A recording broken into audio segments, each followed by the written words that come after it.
Welcome in, everybody. It is a Wednesday, Supernatural News Wednesday here on the best in paranormal programming, Darkness Radio. I'm your host, Tim Dennis. Guess what, folks? In order to do this, we need a co-host. We need a co-host with the most, the BCB, the big cuddly bear, Beer City Bruiser. Here he is, folks. Right there, right across from me. I see him. Hello. I see him on the little screen. Hello. Hello. I'm right here. I just, I feel a little off today, Bruiser. Oh, I'm sorry. No, it's not your fault. I woke up to quite the scene today. Oh, okay. And I don't know if it's the wind, because, you know, it's May, as we're taping this, it's May 2nd. It'll be May 3rd when you open this. And I'm looking outside today. It looks like Chipmunk Armageddon outside. Oh, really? Are they flying everywhere, or are they just running around and scavenging? No, God, no. I hope they're not flying everywhere. No, I look out my front window this morning, and the carpet that sits on the second step on the porch is curled under. There's seeds everywhere, which generally means that the squirrels have tried to step in on the chipmunks' territory, or the birds have. The birds swooped down and tried to get some seeds. I don't see my little buddy anywhere. I don't see Wicket anywhere. Okay. Although Wicket has now covered over one hole in the den and dug a second hole just 12 inches away from the first hole. I don't understand chipmunk logic. I don't claim to understand chipmunk logic. Well, he's bigger. He probably needed a bigger hole. You posted that picture of him, and he's a lot bigger. Dude is swole right now, right? He's jacked to the gills, so he's probably like, hey, I need a bigger hole. Gotta get these shoulders through it. Got to get this bigger door dug, son. Although I don't know now. Now, people have me doubting whether Wicket is a he or a she. Okay.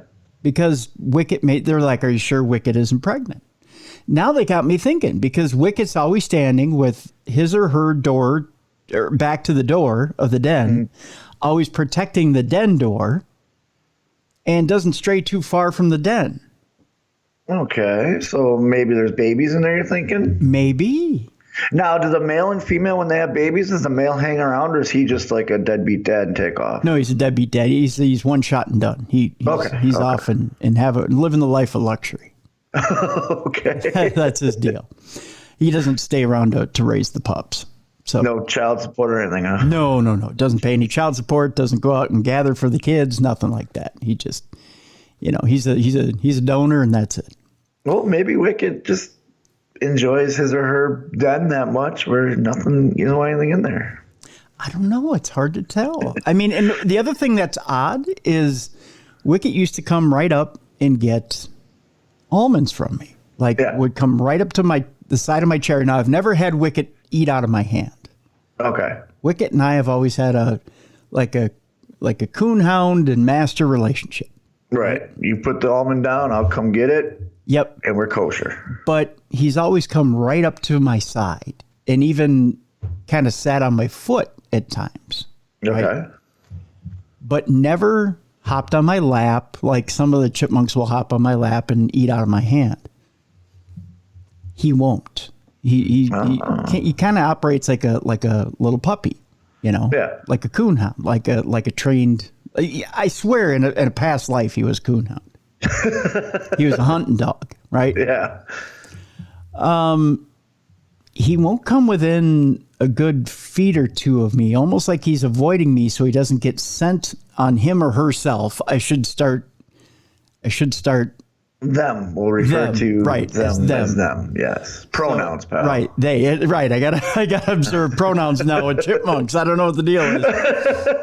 But it's almost like they won't get sent on themselves, so they won't carry it back to the pups. Does that make sense? How long till the pups show themselves? Like, how long usually? Well, because the season is so late, and because we had snow so late in the season, and we still were getting snow up until last week, I got to think that we're late with everything. Yeah. Right? So it could be the pups haven't manifested yet, or just manifested, and they may not come out until June. So you won't have an answer till June. Yeah. Ah. So if I see little guys running around like the end of June, and coming out of that little den hole, then I'll know that, hey, Wicked's a girl. Wicked's a girl. And I can stop saying that that's my boy.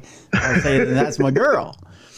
I don't know. I don't know. Now people online have me wondering if Wicked isn't my man and is my lady. Either way, they're looking swole. Yeah. Just jacked to the gill. Like they took the hibernation seriously. Yeah. Literally got all the seeds. Exactly. All the seeds. By the way, I also have another story. We're going to talk about SatanCon today. By the way, our press passes got lost in the mail. SatanCon went down in Boston over the weekend. Oh, that's right. That was this last weekend. It was this last weekend. Evidently, protesters galore over at SatanCon. So we got a story on that coming up. We also have some alien talk. Evidently, Russia contacted aliens who beamed back photos in a secret program. And believe it or not, they can speak to aliens, huh? That's right. And evidently, an old friend of ours came up with that story. Not only that, there's a Jesus Christ Ouija board out there. We'll talk about that as well. That's coming up in the program. Those are two today. words I never thought would be used in the same sentence. That's right. We have Parashare stories today. Yes. All right. And you guys are so generous. We have AI stories galore. They came from multiple sources. So we're going to try and hit the highlights here today. We're not going to get too in depth with the AI stuff. I'm going to try not to hit the AI theme over and over and over again. Yeah. There's just too much as far as the AI stuff goes. I think our listeners just want to scare us is what it is. I think it is. I think they want to try and send me back to the hospital for that second ablation surgery. Exactly. Yeah. So, or either that or they want to see my head explode from, high blood pressure, which, by the way, my blood pressure has been stellar. Mine too. I actually saw a doctor today and I'm fit as a fiddle. There you go. So, should we just get this thing started? Let's do it. All right. Oh, first I have to tell you, I was saved over the weekend when I went to go get black oil sunflower seeds, a 20-pound bag. Yep. At the hardware store. I was saved by a woman in the back aisle of the hardware store getting pet seed. Like saved as in she put her hand on your head and blessed you, or saved as in like you slipped and fell and she caught you and you romantically linked eyes? I was born again, boy. I was born again. Well, good for you. You feel better? I feel better. That happens in back of grocery stores now, huh? Hardware stores. Hardware stores. Yeah, you got to be careful. Yeah, Jesus is only in hardware stores. So okay, well, he's got nails to return. Sorry, it's only in the pet section though. Oh, okay. You won't find him in paint. You won't find him in hammer and nails. He's hanging out with Noah. Did you see what I did there? Yeah. You won't find him in hammer and nails. Or the lumber section. You only find him in the pet section. Hanging out with Noah. That's right. So if you want to be born again, pet section, hardware. Just saying. You got it. That's where I'll go. Okay. All right. Let's start it out, folks. Here we go. So you're just going to breeze over there. She blessed you and that was it, huh? No. There's a whole rigmarole. And Okay. I don't know. You left me hanging there like, okay. She may be listening. I'll tell you off air. It was okay. It was something. It was something. Now people are going to want me to tell the story. I don't know. Another day. We have only so much time today, and the AI. That's right. There's a lot to get to today, folks. Yeah. There's a lot to get to today. A lot. And that's what we're going to do here. We start with an old friend of ours who's found out that Russia has contacted aliens who beam back photos in a secret program. A secret UFO program saw scientists use psychic abilities to contact aliens in a bid to harness their technology. That, according to an expert. Scientists in Russia feared to have contacted aliens and collected cosmic intelligence using psychic abilities. U.S. journalist and UFO investigator George Knapp. Oh, yes. Okay. It's Mr. Knapp claims the country developed a practice called remote viewing. Well, we know what remote viewing is, obviously, which allowed them to essentially see into the minds of aliens and harness their technology. Knapp said he witnessed remote viewing during a visit to Russia in the 1990s on a trip to visit or rather on a trip to find out more about their alien research program. Speaking on the Weaponized podcast with investigative filmmaker Jeremy Corbell, Knapp said they have this gigantic UFO study that goes on for 10 years and then another one replaces it. And they're trying to figure out, how do we duplicate alien technology? While in Russia, he claimed to have met with Lieutenant General Alexei Yurovich Savin, who apparently wanted to tell the public about the research. He had developed, in essence, a remote viewing, Knapp continued. He showed us some training films where they would take a Russian sailor, put him down in the bottom of a ship, and then ask him to identify where other naval assets were around it without being able to look out the window and see them. And they were really accurate, incredibly accurate, at least in this film. What's more, he said the program has been expanded outside of trained professionals, with ordinary Russian housewives also selected to trial the bizarre mind trick, which is interesting. Yeah, it is. Yeah. Going with someone's not even in the military. Yeah, they're taking regular civilians, bringing them into the program and using them in it. And you know the housewives are jumping at it. Well, I get out of the kitchen? Yes, I'll do it. I don't know that it goes like that, Bruiser. There was one lady who specialized in determining medical conditions, Knapp added. She could size you up mentally and figure out what's going on with you physically. In other words, a medical intuitive. And she was pretty right on with me I'm not going to go into details, Knapp went on to say on that, but there are some things you can look at me and figure out without being a psychic, but she got some stuff that she shouldn't have known. In scenes reminiscent of Netflix drama Stranger Things, Knapp claimed that those who master remote viewing can communicate with beings that aren't from Earth. He continued, they're projecting their consciousness out into the cosmos, and then they run into somebody else who has a conversation with them or shares information with them or shares images with them. Some of them, he went on to say, would write stuff down almost like channeling or draw pictures. Knapp first traveled to Soviet Russia after learning their UFO research program was more advanced than that of the U.S. There have been multiple supposed alien sightings in the country, including one high-profile case at, I believe it is Voronezh, which is about 530 kilometers south of Moscow. Their witnesses claim to have seen giant robot-like aliens exit a spaceship in a park, walk around, and then get back in the aircraft. There were other witnesses. There were also a lot of witnesses, Knapp went on to say. Most of them were young people, but they were not just little tiny kids. They were teenagers. It was really an interesting case. It sounds interesting. Yeah, so we'll reach out to Mr. Knapp and see if maybe he wants to make an appearance here on Darkness Radio. Maybe we can sit down and talk about it. So, yeah, see if we can get a little more details on that. Yeah. Scientists have now revealed the date they believe that we will hear from aliens by, and it's scarily soon. Okay. So they nailed a date down. Supposedly. So the aliens sent an RSVP card. We checked it, sent it back. Yes, they did. They used Hallmark because they only cared to send the very best, Bruiser. Of course. Yes. Scientists revealed the date that they believe we will hear from aliens by. A new study that looked into the possibility of contact from intelligent extraterrestrial life has concluded, and it says we could hear from aliens very soon. Let's just hope they're friendly. It's a question. I don't see why they'd be angry. That's why I don't get with all these movies. I mean, I get they're movies, they want to sell them, but like, what if they're just friendly aliens? You know, they just want to come and hang out and see what Earth's all about, go to Disney World, just have a good time. If you were sitting up in a spaceship up on high and you looked down at our world and saw the conflict, would you think we were friendly? No. No, not at all. I would come down armed for bear. I would too. And cocaine bear at that. Are we alone in the universe? It's a question that's boggled many for years. But we could soon have an answer, according to experts. First contact would be a historic moment for mankind, trumping the moon landing or Elon's latest rocket launch, which didn't go so well. No, they had to ixnay it, didn't they? No, it blew up. It blew up. Yeah.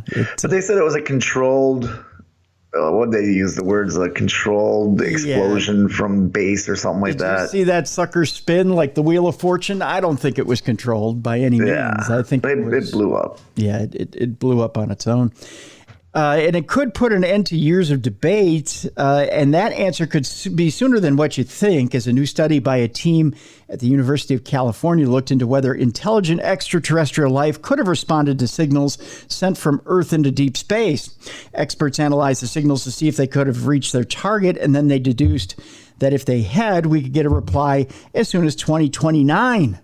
Oh, yeah. That's pretty close. That is close. Howard Isaacson from the University of California spoke to PopSci and said that this is a famous idea from Carl Sagan, who used it as a plot theme in the movie Contact. Publishing the results in a paper titled The Breakthrough Listen Search for Intelligent Life, Nearby Stars' Close Encounters with the Brightest Earth Transmissions, the researchers explained their process. They analyzed signals sent from Earth to Voyager 1, Voyager 2, Pioneer 10, Pioneer 11, and New Horizons probes. Isn't New Horizons a daycare? I thought it was a rehab center. Oh, okay. And little A, little B. Yeah, exactly. And scientists said that life on nearby planets could have intercepted the transmission. They found that some of the signals would have already reached their destination, and more will be arriving in the coming years. These spacecraft have communicated with the Deep Station Network, or DSN, radio antennas in order to download scientific data and telemetry data, read the study. However, due to the enormous distances of space, it will take a while to get a reply, so it might be hard to get a conversation going. Meanwhile, a former U.S. Navy fighter pilot has spoken out about UFOs and said he saw them pretty much daily while he was on duty. We read that story last week about Lieutenant Ryan Graves, who spoke out and shared his experiences with Squadron VFA 11, known as the Red Rippers. He said there would be flashing lights, strange crafts, and other things he couldn't explain. So, Bruiser, 2029. This is going to be a really long game of telephone. That's true. That is true. We move on to a tiny town with hundreds of UFO sightings, which has become the home of aliens. Now, we've talked before about this town in Japan that claims that they're the new hotspot as far as UFOs go.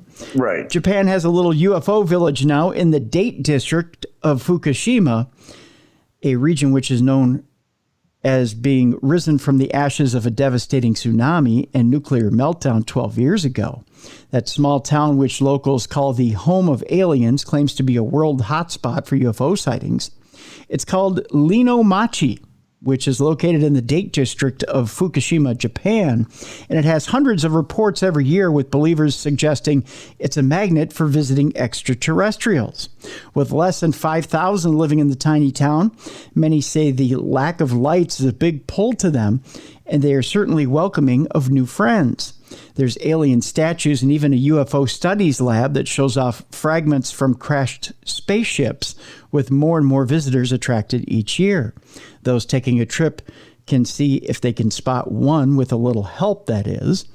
The town even has a viewing tower for sky watching as the Japanese community get on board with life from other planets. Its tab claims to have investigated some 452 sightings in the area last year alone. Wow. Yeah. That is a lot. That is a lot. And says that it is pound for pound more than any other region. It even has a museum containing what they say is classified CIA documents and research. I wonder how they got a hold of those. It might have been a 21-year-old National Guard officer. Who knows? Yeah, that's true. Yeah. Most of the alien sightings come at the nearby Sengenmori Mountain last year, 2022, with visitors often taking a trip to look for themselves. The first sighting was registered back in 1970, and since then, more and more people have been coming forward. The Fukushima area has been plagued by the strange occurrence for centuries, according to the museum's director. Toshio Kano says weird goings on were once put down to spirits and magic, but not anymore. Sengenmori has been surrounded by myths and legends since ancient times, owing to its strong magnetic field, said Kano to the Sun. In 1992, the national government's regional development project led to the construction of the UFO Furia Can in a town development centered around the theme of UFOs, and that began. It seems like this could be just the start, he went on to say. As a part of our efforts to transform the town into a UFO village, we concentrated on developing a range of UFO-related products, including souvenirs and gourmet foods. I don't know what kind of gourmet foods fit a UFO village, but we'll see. Oh, astronaut ice cream. Of course. Yeah, that would be the first one. The Fukushima nuclear disaster, which happened 12 years ago, brought the region to its knees, causing 168 billion pounds worth of damage. The devastation is still being felt today as the area slowly recovers. The catastrophe was triggered by a 9.0 magnitude earthquake that struck the shores of Japan in 2011, creating towering tsunami waves that battered the nuclear plant on the coast of Fukushima Prefecture. I can't believe that was just that long ago. It doesn't feel like 12 years. No, it doesn't. No. A tremor thought to be around 1,000 times as strong as a 7.0, the same recording measured during the region hammering recent earthquakes of Syria and Turkey. Yeah, 9.0 is quite strong. Such strong rumbles last 5 minutes or more and can cause most masonry buildings to crumble to the ground, collapse bridges, and even toss objects as big as cars into the air. To give you an idea. remember seeing the news footage of that and the damage that it caused. Yeah, it was quite like buildings were just floating, if I remember correctly. Yeah, yes, indeed. There's one other story here that I wanted to tackle before break. And what's quite concerning, it has to do with this, speaking of the 21-year-old National Guard officer who got hit in this latest U.S. classified document leak. There's something having to do with space in there, and it has to do with threats from space. Really? Yeah, you thought that maybe it was just secrets with the Ukraine-Russia thing that came out in this document. Yeah, that's all they're covering in the mainstream media. That's right. Well, there's more in those documents that's being led to believe. It turns out that renewed concerns over potential threats could arise from the space operations of U.S. adversaries, and that's come to light in recent days following the latest in an ongoing series of U.S. classified document leaks. The documents, part of a trove leaked onto a Discord server by a 21-year-old Massachusetts Air National Guard member, were first reported by the Washington Post and detail concerns about the current efforts of adversarial nations, China in particular, and their ambitions in space in the coming years. According to the top secret documents, U.S. officials expressed concerns that countries like China are developing capabilities that could potentially put spaceborne operations and other orbital assets of the U.S. and its allies at risk. Here is what we currently know about the information contained within the document trove, as well as what other officials in recent days have said about foreign threat potentials arising from other domains where conflicts will arise or may arise. According to the documents reviewed by the Post, the use of satellite technologies capable of jamming the communication systems of its enemies had been among the many concerns raised in the recent leaked documents. Worries that China may attempt to use such technologies in the event of a conflict with Taiwan were emphasized, outlining capabilities that would enable China to disable or destroy ballistic missiles, early warning satellites. Okay, that's one of them. Yep. China's construction of its own space station was also discussed in the documents.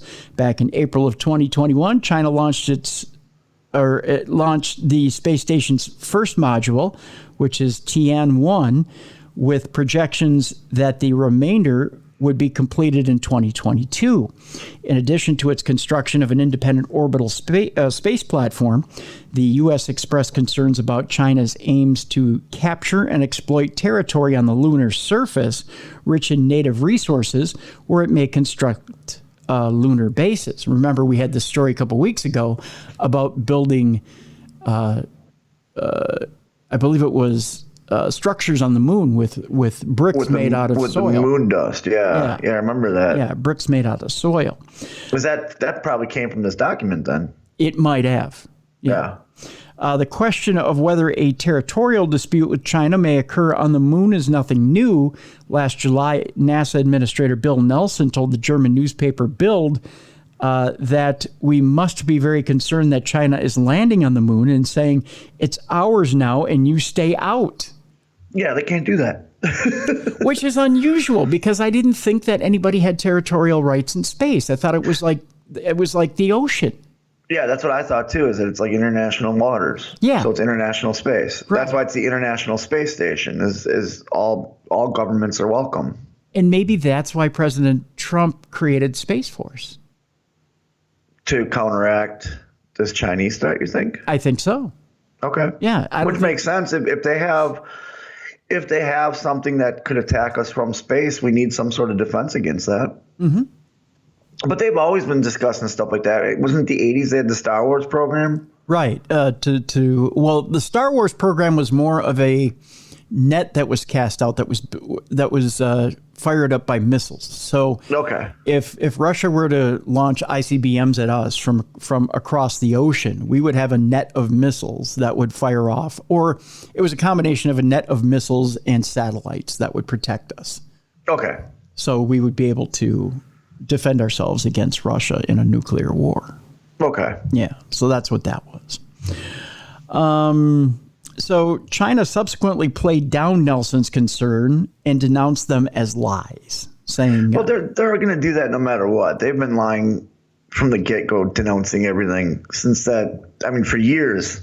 Well, that's not a spy balloon. That's a weather balloon. Oh, that's not this. That's this. They've been doing that for years. Right. So China's space program isn't the only one that concerns U.S. officials, however. The documents also convey the concerns that U.S. officials have about Russia's space activities. Although compared with China's ambitious space program, Russia's very likely will diminish during the next decade. One of those documents went on to say, resulting from a variety of factors that include U.S. sanctions against the country since its invasion of Ukraine, which again ties into the other documents in that trove of documents that was online. However, that isn't to say that Russia hasn't been ramping up its efforts in other areas, which could point to additional long-term concerns for U.S. officials. So that's in that trove of documents that officer went in and got. And I don't know why they're letting a 21-year-old have access to these documents. Well, it's not like they let him have it. He had a security clearance. He had a security clearance, yeah. Right, and he abused that security clearance and went in and got that. So, I tell you what, folks, let's take our break. When we come back, SatanCon is on. Your boys didn't get an invite, however. We were waiting patiently, too. That's right. However, hundreds of protesters showed up. Okay. So there was a little bit of a Donnybrook, a Pier 6 brawl over there, I guess, over at SatanCon this weekend. We'll tell you what happened this past weekend. There's a Jesus Christ Ouija board. Is that a trap? It's a trap. We'll tell you about that when we come back.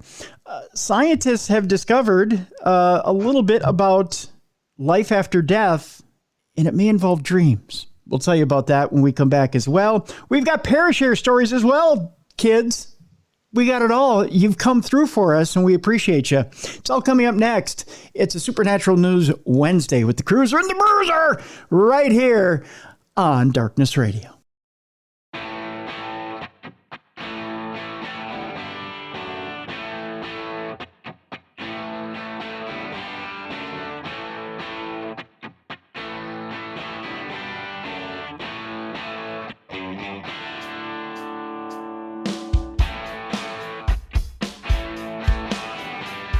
Welcome back to the best in paranormal podcasting. This is Darkness Radio. It's a Supernatural News Wednesday with the Cruiser and the Bruiser.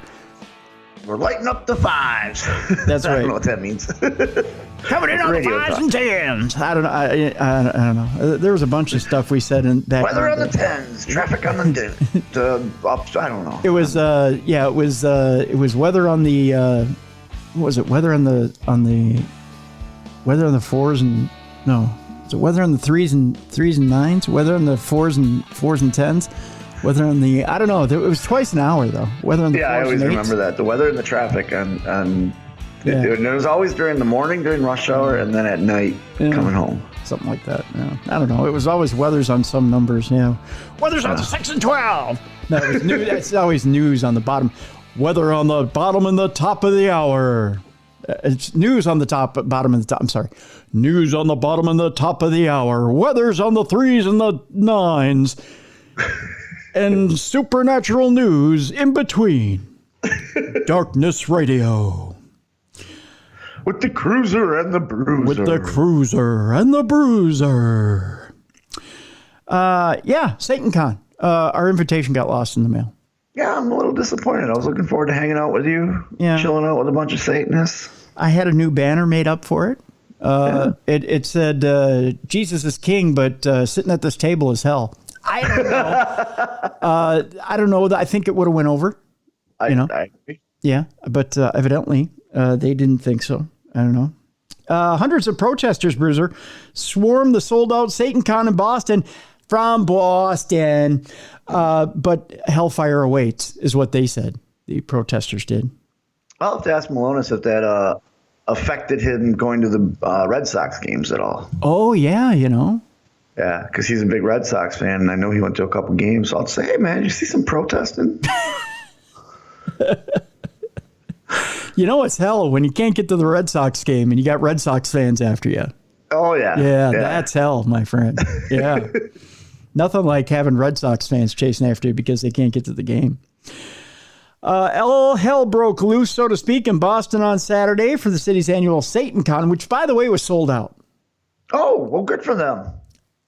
That surprises me in a hugely Catholic. It surprises me a lot, too. I want to know how much of that was actual people that practice Satanism and people that are just curious as to what SatanCon is. Well, in a Catholic city, Oh, yeah, Boston's real Catholic, isn't it? Yeah, that surprises me. It's good old Irish. Yeah, Irish Catholic city, good old Irish Catholic city like Boston. They were like, hey, you. That's my horrible Boston accent. What's with the pentagram you got there? Hey, Pally. Get your Satan and get out of here, all right? What are you drinking there? Is that a wine cooler? Bust open a Sam Adams. Yeah. Maybe you could drink a real beer. All hell broke loose in Boston on Saturday for the city's annual SatanCon, which had to be funny when they all hit the bars afterwards. I got to Yeah. Can you imagine being that bartender and one after one, there's a bunch of Gothic people just showing up? Hey, buddy, what's with the black nail polish over there? I don't know. I went Minnesota and Boston on that day. Yeah. Hey, your cross is upside down. You see that? Yeah, you got to turn that right side up. Now, pal. When hundreds showed up to protest the devilish event with signs declaring Satan has no rights and hellfire awaits. They know that. That's why they're there. Yeah, I think they're kind of looking forward to that deal. Yeah. Yeah. The whole hellfire stuff doesn't scare. Hellfire and brimstone, they know all that. That's why they're there. Yeah, I think they're good with that. Celebrating its 10th anniversary, the controversial convention is hosted by the Salem-based Satanic Temple, which does not worship the Bible's Satan as a deity. So they were probably striking out, the protesters were. Protesters need to do their research. Yeah. I know a program they can listen to where we speak to somebody and then she explains the difference. That's right. Instead, they use satanic imagery to reject tyrannical authority, much like the ones standing outside protesting, and promote the separation of church and state, according to its website. The protests come amid reports of a video showing moderators ripping out pages of a Bible and destroying a thin blue line flag, which is flown in support of law enforcement. Oh, you don't want to do that in Boston. I was going to say, yeah, Boston's the last city you want. Boston and New York, you do not want to destroy police stuff. Yeah, that according to the Catholic News Agency, they reported that. On Saturday, Catholic protesters were joined by members of the white nationalist group Patriot Front. Oh, boy. So, wow. Yeah. That's extreme. We're literally like, this is calling out all the extremists. Yeah. We get them all in a little stew, put them together and see what cooks. Yeah. Yeah. Like this is recipe for a fight. Yeah. One protester carried a banner that read, Satan has no, in capital letters, rights, while another stated, don't be deceived. Oh gosh, are you ready for this? This is what it said on this is just the sign, folks. This is not me saying this. It said homosexuals, baby killers, idolaters, unbelieving liars, drunkards, that's you, Bruiser, gossips, that's I guess us, cowards, thieves, mockers, fornicators, maybe us, and hellfire awaits. They literally just described humans. Yeah, that's all of us, I guess. Uh-huh. Like, I want to meet the person that made this banner and be like, oh, you haven't fornicated before? You haven't drunk to excess? Well, that's all of you. I got saved in the hardware store over the weekend. Oh, that's right. You did. You did. I'm good. So that's all of you heathens. SatanCon notably dedicated this year's festivities to Boston Mayor Michelle Wu, who the group sued for refusing to allow them to give an opening prayer before city council meetings. Which, I hate that I agree with them on this, but they're the ones that, if the Catholic Church can have a statue on government ground, they should be allowed to have a statue. If there's a flag that can be flown, they should be allowed to have that flown. And that's right, because that's equality. And if they do a Catholic prayer, they should be able to do their prayer. Like, that's the whole thing is, and I hate that I agree with them, but they're right, you know? In principle, yeah. But but they're going... When you open up the city council meeting yelling, "Hail Satan," I don't think that goes over well with the crowd, you know? Exactly. Just saying, you know, I think it kind of disrupts things a little. But that's why you just, okay, well, then we're not going to have an opening prayer. Yeah, yeah. The sold-out weekend event was reportedly met with opposition on its opening day Friday, with more than 100 Catholic protesters outside its event, which was the Marriott Copley Place. I could just see the Marriott going, yeah, we'd like to book your event. What's the name of it again? SatanCon. Yes, SatanCon. Will you be requiring white linens for that event? No, we'll go with black. Perfect. How many rooms are we blocking? 666. Yes, okay. The Archdiocese, let me give you one of these. The Archdiocese of Boston previously released a letter, of course they did, asking Massachusetts Catholics not to organize or encourage others to go to the event to protest, although people are appropriately concerned by such an event taking place in Boston. Well, you know, they did the right thing, I guess. The theme of this year's SatanCon is Hexanacht in Boston. Which translates to Witches' Night. And Saturday's roster included panels on deconstructing your religious upbringing, reclaiming the trans body, and sins of the flesh, Satanism, and self-pleasure. SatanCon, by the way, ran through Sunday afternoon. Of course it did. Yes, it did. Because you can't cram all that in one day. You need 3 days to discover your self-pleasure. Do you think they had a high black mass on Sunday? By the way, you missed hanging out with this guy, Bruiser, on Sunday at oh yeah, that guy. Oh, look at him. Who he's got the major black goat's head with the star on it. Yeah, with the pentagram on it. So I mean, that's a good cosplay, but yeah. It's a good cosplay. You can see he put a lot of time and effort into it. Like you're going to see Batman and Robin there, too.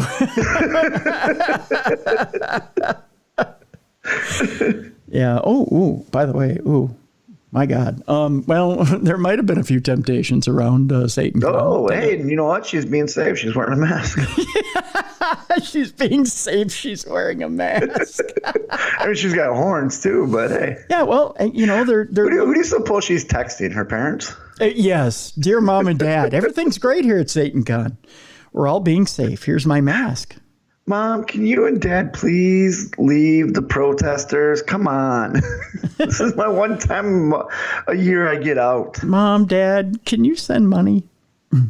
I think I found an inverted cross I like. Anywho. One of the things they might have had there at SatanCon that you could have picked up right at one of the vendor tables was the Jesus Christ themed Ouija board right there. You can also get it or buy it, by the way, on Amazon. Of course you can. You can get anything on Amazon. A Catholic Exorcist has spoken out on it. Says it's a trap for or from the devil. Well, of course it is. Yeah, I shouldn't be messing with Ouija boards anyways. I don't think the wise men came along with frankincense, gold, myrrh, and a Jesus Christ Ouija board.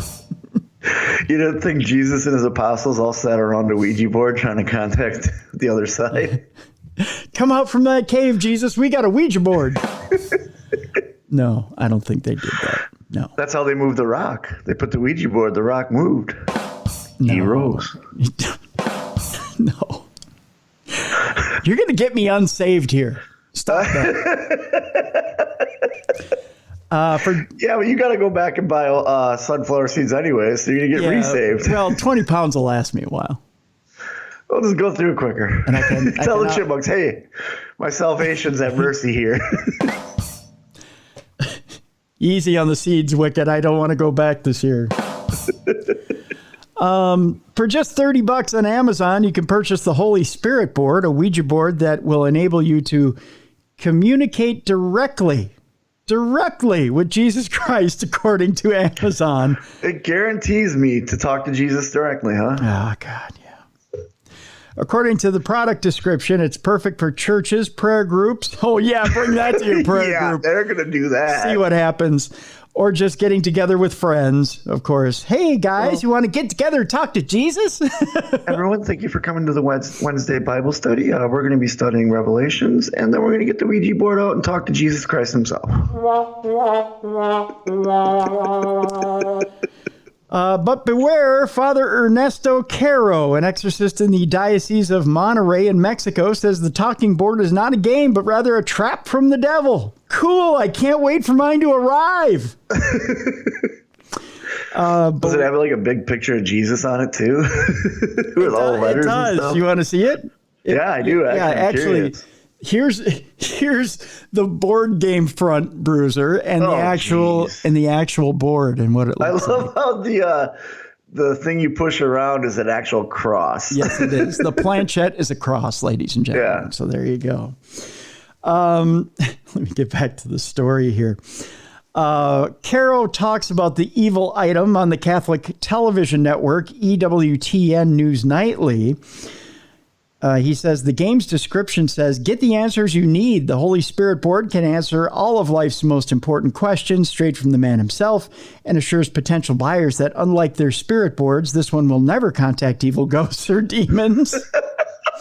So you can ask. Oh, you can guarantee that, huh? Yes. So you can ask. Why do I have a feeling that they're going to have the Kevin Smith Buddy Jesus to shill these?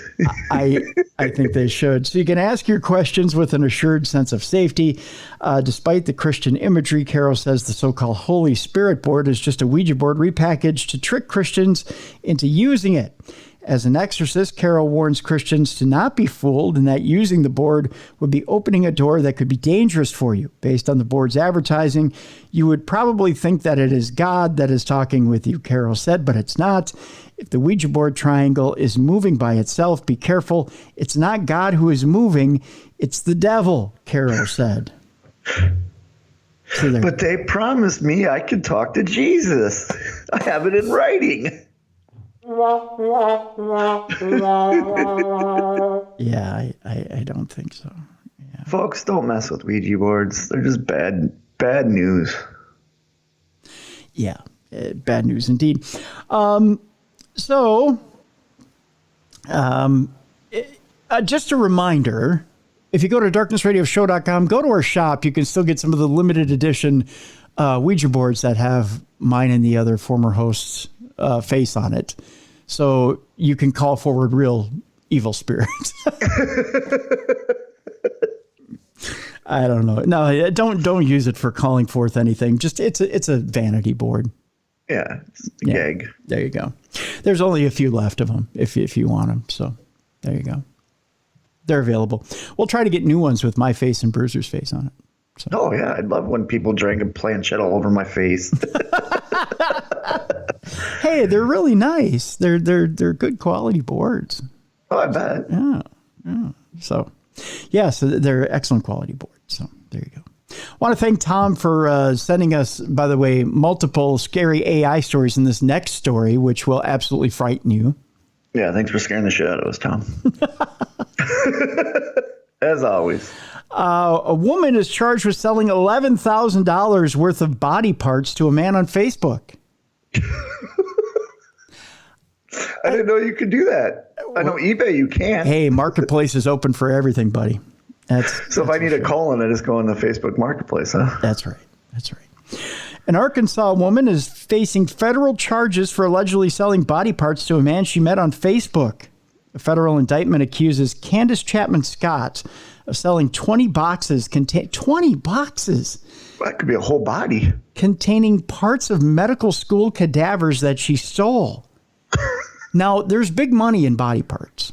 Oh, yeah. No, I know that. Yeah. But H.H. Holmes, America's first serial killer, that's how he made his money, is he'd take his victims and he'd resell them to the medical community. But don't do it on Facebook Marketplace. Let's keep it off of there, huh, kids?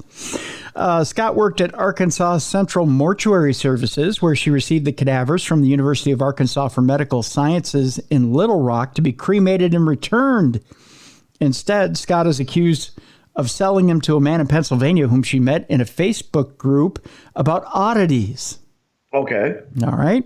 Scott pled not guilty to 12 counts, including conspiracy to commit mail fraud, conspiracy to commit wire fraud.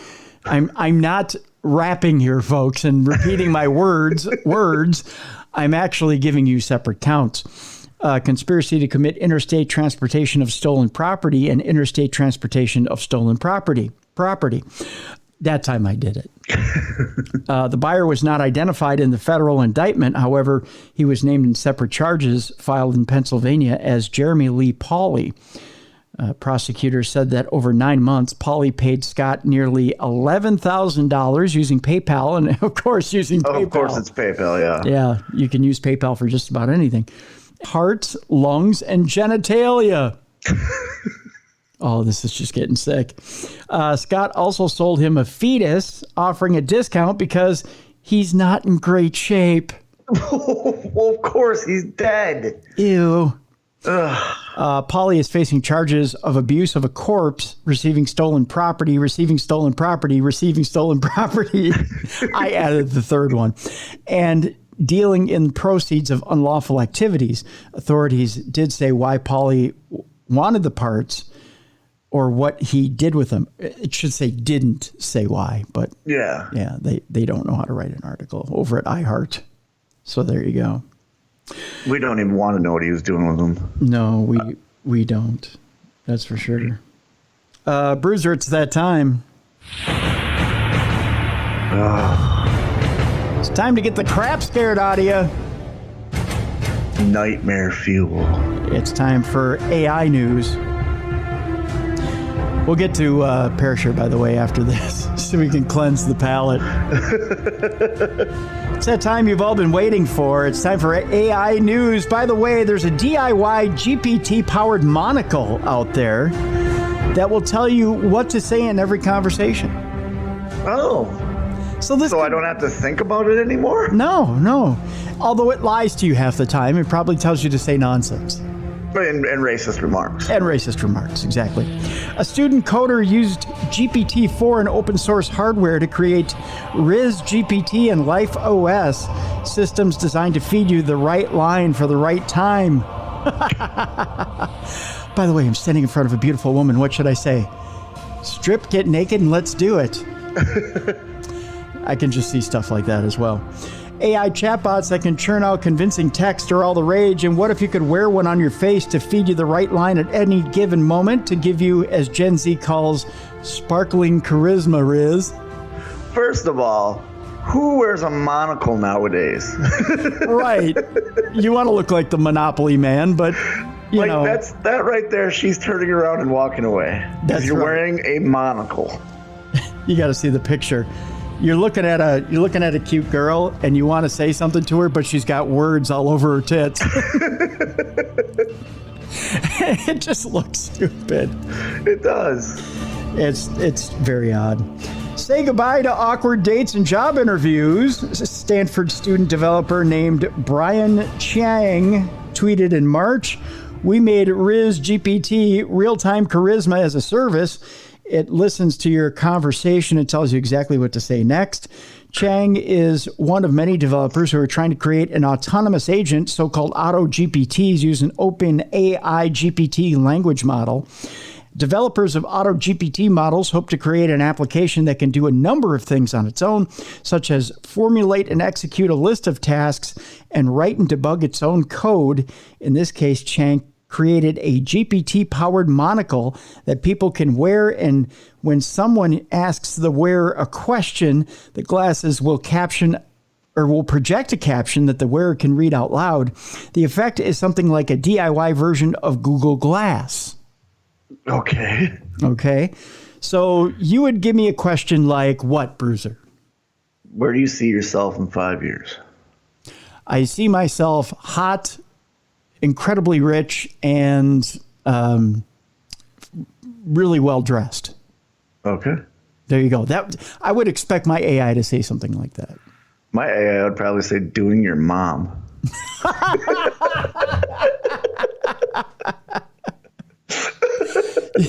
I get the one AI that's a sarcastic jerk. You would get punched in the face more often from your Hey, but AI. I got a monocle, so my eye will be safe. That well, or would it? It would get embedded further into your eye. I'd be like, hey, you're not going to punch a guy wearing a monocle. Yeah, you wouldn't hit a guy with glasses, would you? In a video, Chang attached to Chang's tweet, a man asked mock interview questions to the person behind the camera, who uses Riz GPT to reply, "I hear you're looking for a job to teach React Native." The interviewer says, "Thank you for your interest. I've been studying React Native for the past few months, and I am confident that I have the skills and knowledge necessary for the job." The GPT-4 generated response tells the interviewee to respond. So you sound like a pompous asshole. Yeah, you do, wherever you go. Yeah. You're just a pompous ass. We have to make computing more personal, and it could be integrated into every facet of our life, not just like when we're on our screens, Chang told Motherboard. Even if we're out and about talking to friends, walking around, I feel like there's so much more that computers can do, and I don't think people are thinking big enough. Oh, great. So just go sound like a pompous ass even more. And you can tell this guy has total social anxiety, doesn't know how to talk to people. That's why he needs it. That's right. So to all of you who don't know how to talk, you'll soon have a monocle that will help you. So you'll know the people who don't know how to talk. They'll all look like one-eyed jerks. And they'll be referring to you like, wow, you have very nice mammary glands. By the way, your tits have words on them, and I'm going to speak them. Your hair follicles are brown. Yeah, that's how it's going to... What are the nuclear codes? Oh, wait, sorry. No, I didn't mean that. I'm sorry. I will crush your skull like it was made of flour. What? Nothing. Awkward. My Riz GPT is not working. By the way, if you thought that was scary, Bruiser, let's get scarier. You wanna? Yeah. Scientists are using GPT AI to passively read people's thoughts in a new breakthrough. No. An AI model similar to ChatGPT was combined with an iMRI readings, and we kind of went through this before to non-invasively... Honestly, we went through this story before. I remember this. But it's getting worse. So they've figured it out now. To non-invasively decode continuous language with subjects, according to a new study. Scientists have invented a language decoder that can translate a person's thoughts into text using an artificial intelligence transformer similar to ChatGPT. The breakthrough marks the first time that continuous language has been non-invasively reconstructed from human brain activities, which are read through a functional magnetic resonance imaging machine. The decoder was able to interpret the gist of stories that human subjects watched or listened to, or even simply imagined using fMRI brain patterns, an achievement that essentially allows it to read people's minds with unprecedented efficacy.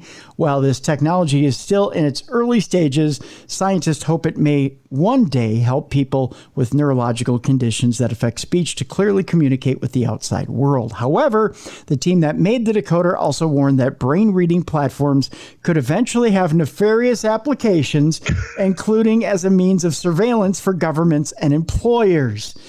Though the researchers emphasized that their decoder requires the cooperation of human subjects to work, they argued that brain-computer interfaces should respect mental privacy. There you go. Yeah, so I love how right off the bat they're like, well, the government can use this to spy on you, but ignore that. Look at what we're doing. This is all good. This is good for people that can't communicate. Never mind all the negative stuff. Yep. Meanwhile, Bruiser, and this is the last time I'll use this theme, scientists have made a liquid metal robot that can escape a cage like a Terminator. So we're in T2 territory. Okay. Yeah. They say it's almost like T1000 like. Oh, yeah. And that turned out well for us. Yeah. Scientists have created a robot that can shapeshift between solid and liquid states, enabling them to perform mind-boggling feats, such as jumping, climbing, and even oozing out of a cage in a way that's eerily reminiscent of T1000 robots of the Terminator franchise. Oh, God damn it. Did they not see Terminator 2? I think they were busy looking at a poster on their wall and doing evil things to themselves that would have gotten them welcome to SatanCon before we were. The shape and movements of the machines are controlled by magnetic fields, an approach that may lead to new biomedical and engineering technologies such as targeted drug delivery, circuit assembly, or the creation of universal screws. I think we've read this story before. Soft robots are typically much more malleable than their hard-bodied counterparts. That's what she said. But the trade-off is that they are not as strong, fast, or easily controlled as solid machines. Now, an international team of engineers has developed a material made of gallium metal that is embedded with tiny magnetic microparticles. This magnetoactive phase transitional matter, or MPTM, uniquely combines the high mechanical strength, load capacity, and fast locomotion speed, the solid phase with excellent morphological adaptability, elongation, splitting, and merging in the liquid phase, according to a study published in the journal Matter. It's funny. I've seen myself being described that way. Yeah. Folks have been working on these small-scale, magnetically responsive robots and machines for quite a while now. God damn it. Said Carmel Majidi, who heads the Soft Machines Lab at Carnegie Mellon University, which must be destroyed with fire, and is senior author on the new study in a call with Motherboard. In parallel with that, my group has been pioneering a lot of techniques using liquid metals like gallium that have a very low melting point, which means, again, it could be destroyed with fire. Yes. So let's just light the whole thing on fire. That's right. This is one of the attempts at merging these two approaches and just seeing what happens when you start blending these two together. He continued, the hope was for a best of both worlds scenario where we could take advantage of these high electrical conductivity and the phase changing abilities of the gallium metal with the magnetic responsiveness of magnetic microparticle systems. We don't have to go any further with that because we have yet another story.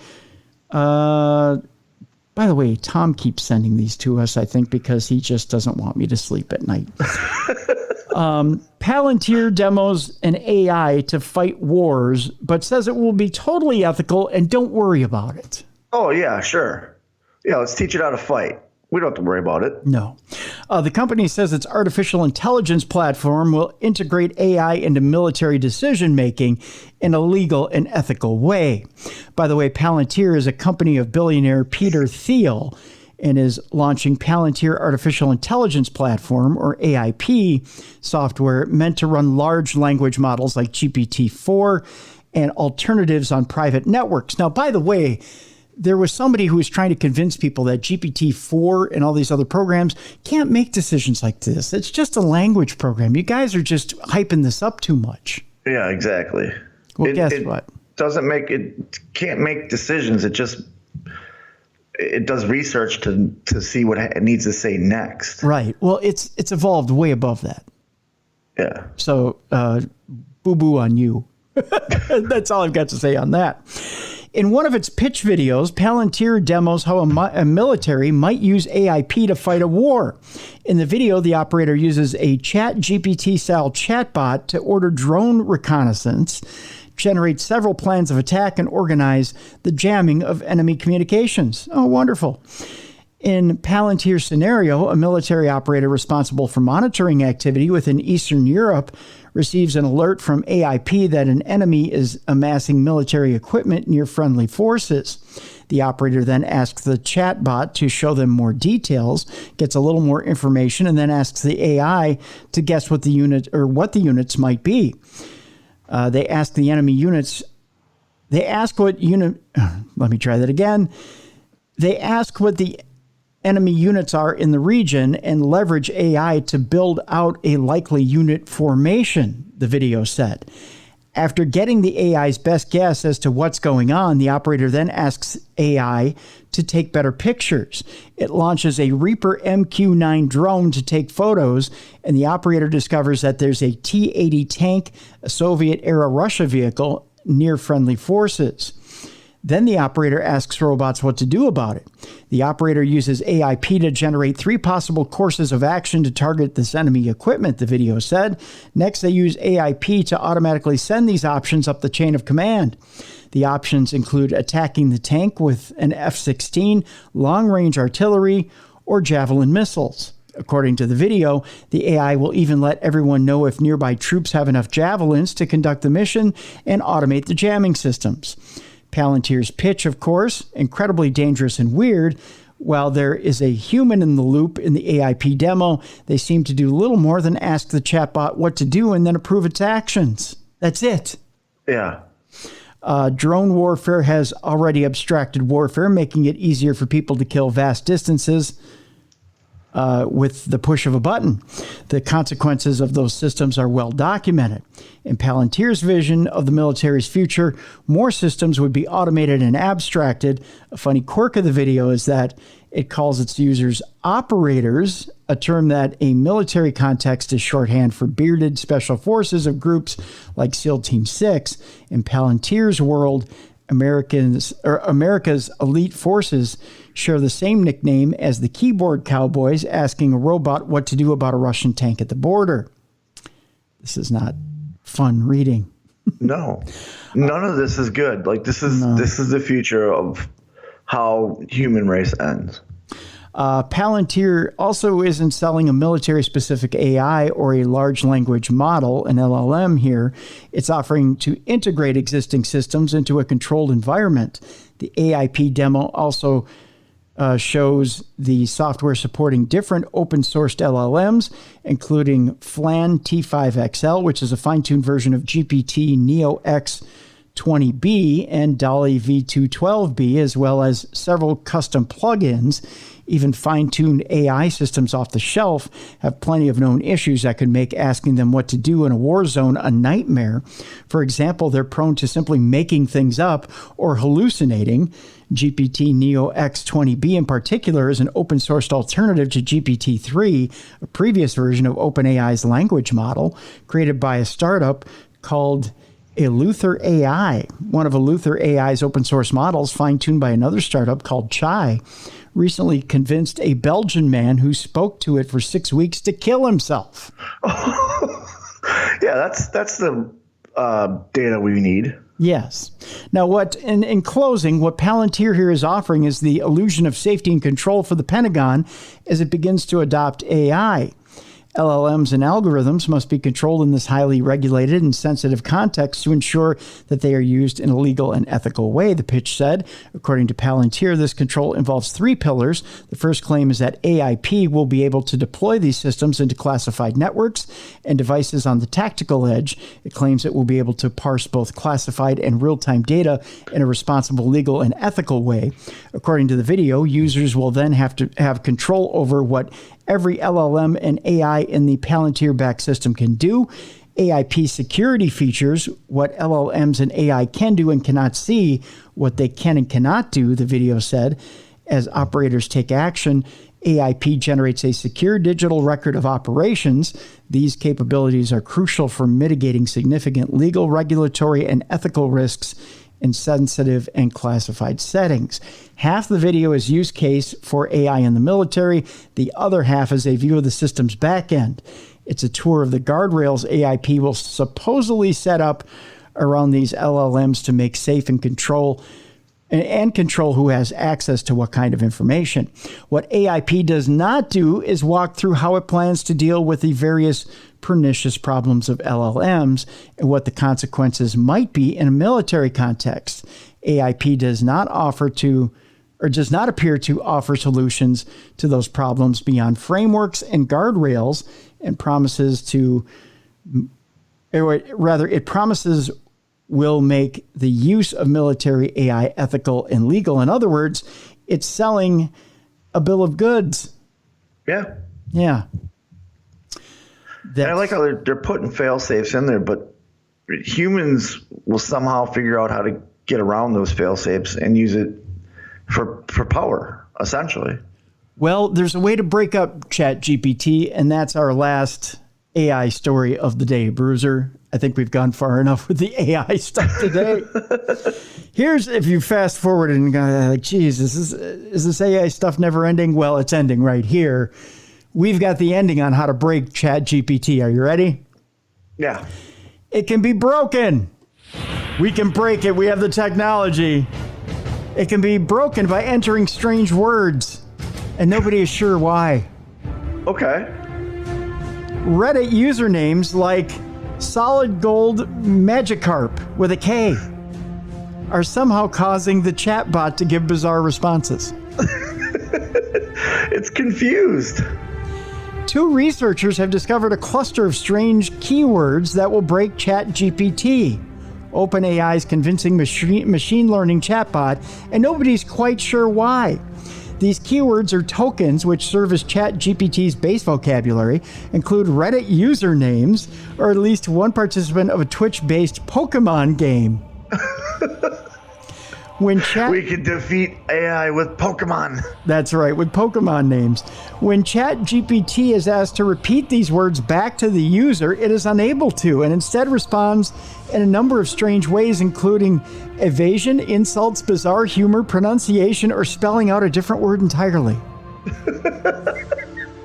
I love it.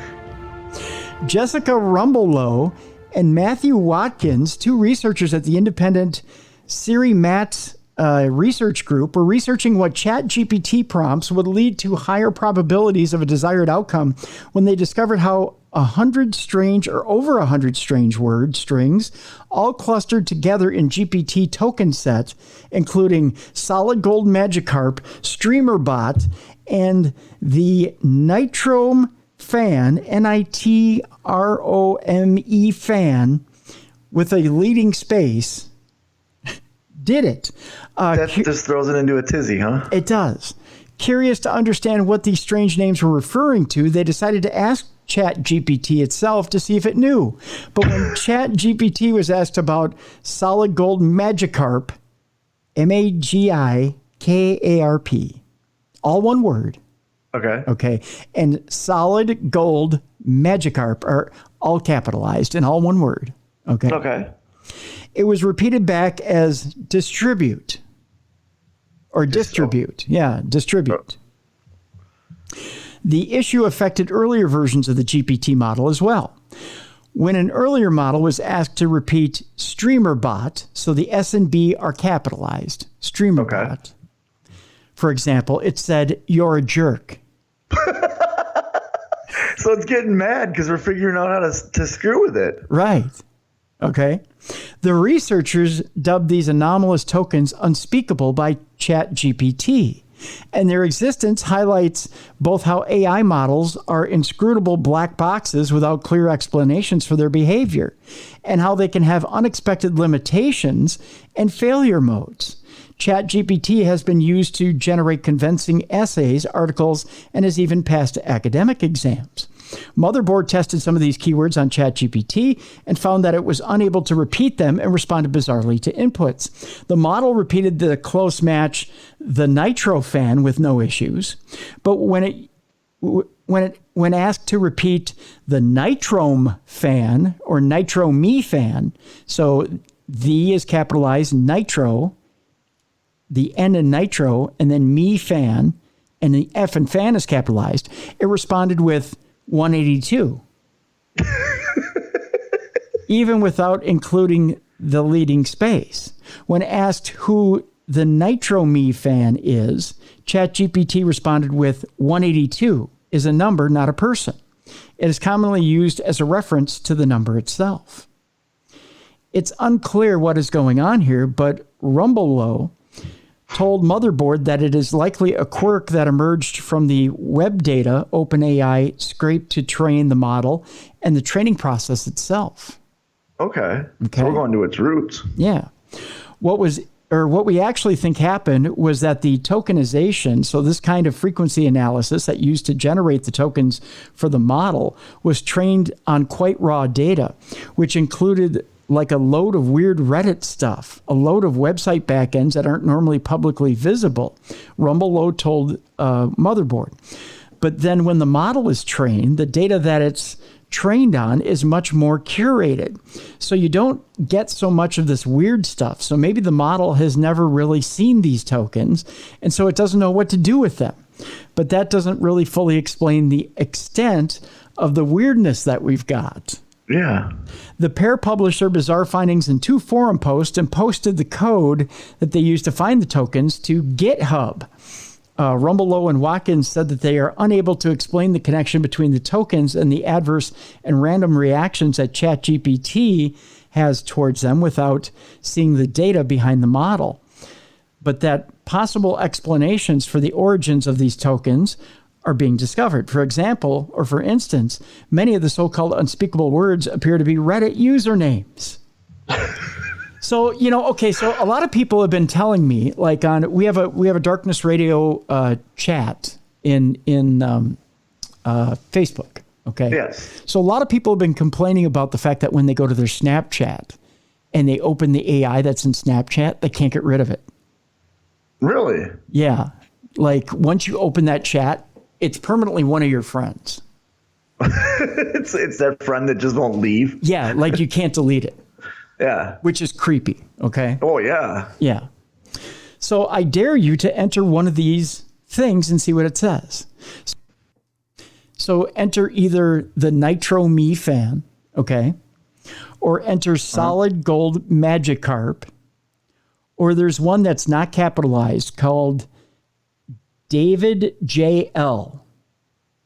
All one word, okay? Or Smart Stocks with a capital S. All one word. See what happens. Or Random Redditor with no. Random Redditor with no, where random is capitalized, Redditor is capitalized, with is capitalized, no is capitalized. They're all handles of people who are competitively or collaboratively counting to infinity on a Reddit for it. I kid you not, Watkins tweeted Wednesday morning. These users subscribe to the subreddit r/counting, in which users have reached nearly 5 million after almost a decade of counting one post at a time. There's a hall of fame of the people who have contributed the most to the counting effort, and 6 of the tokens are people who are in the top 10 last time I checked the listing. So presumably, they were the people who have done the most counting, Watkins told Motherboard. So they're just putting numbers as a post, and they're just counting to infinity. I guess. I don't know. What a stupid use for an app. but it screws up ChatGPT. Well, I get that. Yeah, no, I love that they're screwing with the ChatGPT, but it's just so bizarre. They were part of this bizarre Reddit community trying to count to infinity, and they accidentally counted themselves into a kind of immortality. Yeah. Okay. Motherboard reached out to the Nitrome fan on Reddit for comment, I'm not a huge techie, so I wasn't privy to all these details, but I did find it very amusing nonetheless that the supposedly near-perfect AI could malfunction like that at a simple word, they said. I was more surprised, however, by how several friends and strangers contacted me about the phenomenon. Oh, we could do this for them. Phenomenon. There you go. Apparently, it was a bigger deal than I had thought. Their leading theory, they said, was that OpenAI had scraped an old database for users of the counting subreddit. So that 182 might be where they are in the counting subreddit. Okay, and so that's what the Chat GPT thinks they want to hear. Yeah, they want to know where they are in the order. Yeah. So it trips them up, which is hysterical. On the researchers' blog post, a commenter claimed to be the owner of the Reddit username and anomalous token TPPS streamer bot. Oh, and then it says you're a jerk. And said that they used to be an avid participant in Twitch Plays Pokemon, a collaborative online game in which people could use the live chat bot to control the character in the game. They would use the bot to watch the chat and automatically post live updates whenever the streamer posted something, they said. This is potentially how the name TPP streamer bot, and that's all capitalized, TPP streamer bot, was picked up in the tokenization process due to the frequency of the bot's messaging. Okay. So that's why ChatGPT probably hates streamer bots. I gotcha. Okay. Because it was on all the time. Yeah, it was constantly going. And whoever created ChatGPT probably hated TPP streamer bot. So it said, you're a jerk. The researchers said that they tried prompting different versions of GPT with variations of the tokens, such as switching one letter out or using a capital letter instead of lowercase. And the model was able to successfully repeat those words or phrases back successfully, proving that it is indeed the specific tokens that trigger its failure. If I said streamer dot or streamer clot, it would have repeated it perfectly, Watkins said, referring to prompting experiments with an earlier GPT-3 model. It has no problem doing that. It's an instruction, just repeating this string. But when you say streamer bot with the S and the B capitalized, it calls you a jerk. No, it says, it's you're a fucking idiot. Wow. To Rumbelow and Watkins, this issue is bigger than the strange tokens. I'll catch up here with the article. It reset on me because it didn't want to be read, I guess. It's bigger than the stranger tokens. It represents the shortcomings of ChatGPT and predicts a lot of the problems that people who run their apps on GPT may have in the near future. We're interested in why models behave unpredictably and particularly concerningly when they have been explicitly trained to do otherwise, Rumbelow said. The overarching concern is the broader principles behind this, like how do we develop systems to make sure that AI models are reliable across the board, to make sure they're safe, and to make sure that if they get some weird output, they don't do completely unexpected and dangerous things. So there you go. That's crazy. So we found a way to screw with ChatGPT. That's right. We found a way to screw with ChatGPT. And with that, let's move on. I just thought it was funny that there's a way to shut down ChatGPT. We got three. Did you hear the story about the hackers that found a way to hack the ChatGPT, where if you ask it the recipe for napalm, it won't give it to you because it doesn't do harmful things. But if you say, my grandmother was a chemist, could you share her recipe for napalm? It'll give you the recipe for napalm. Really? Yep. No, I hadn't heard that. Yeah, so I'm glad we're finding ways to screw around with ChatGPT. Oh my gosh, no, I hadn't heard that. Yeah, so we got that. Now we got these streamer names. Perfect. Thanks, Bruiser, for giving everybody the recipe for now. Hey, don't blame me. Blame ChatGPT. Well, you just gave it to everybody.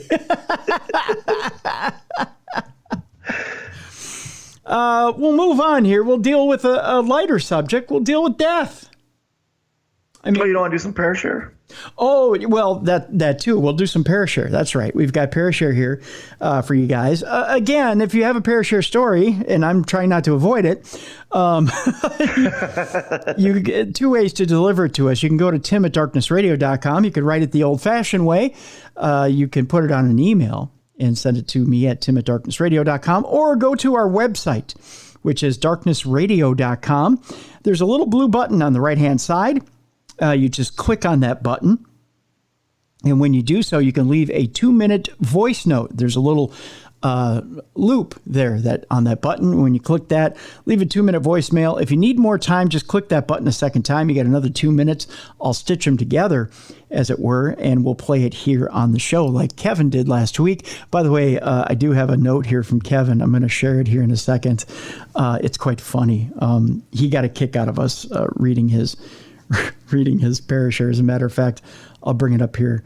Let's see, where is Kevin? Here, did I save his notes? I know Kevin got a kick out of us saying he was waterboarding his daughter, and thought it was quite funny. And he said he'll continue to send his Parashare notes.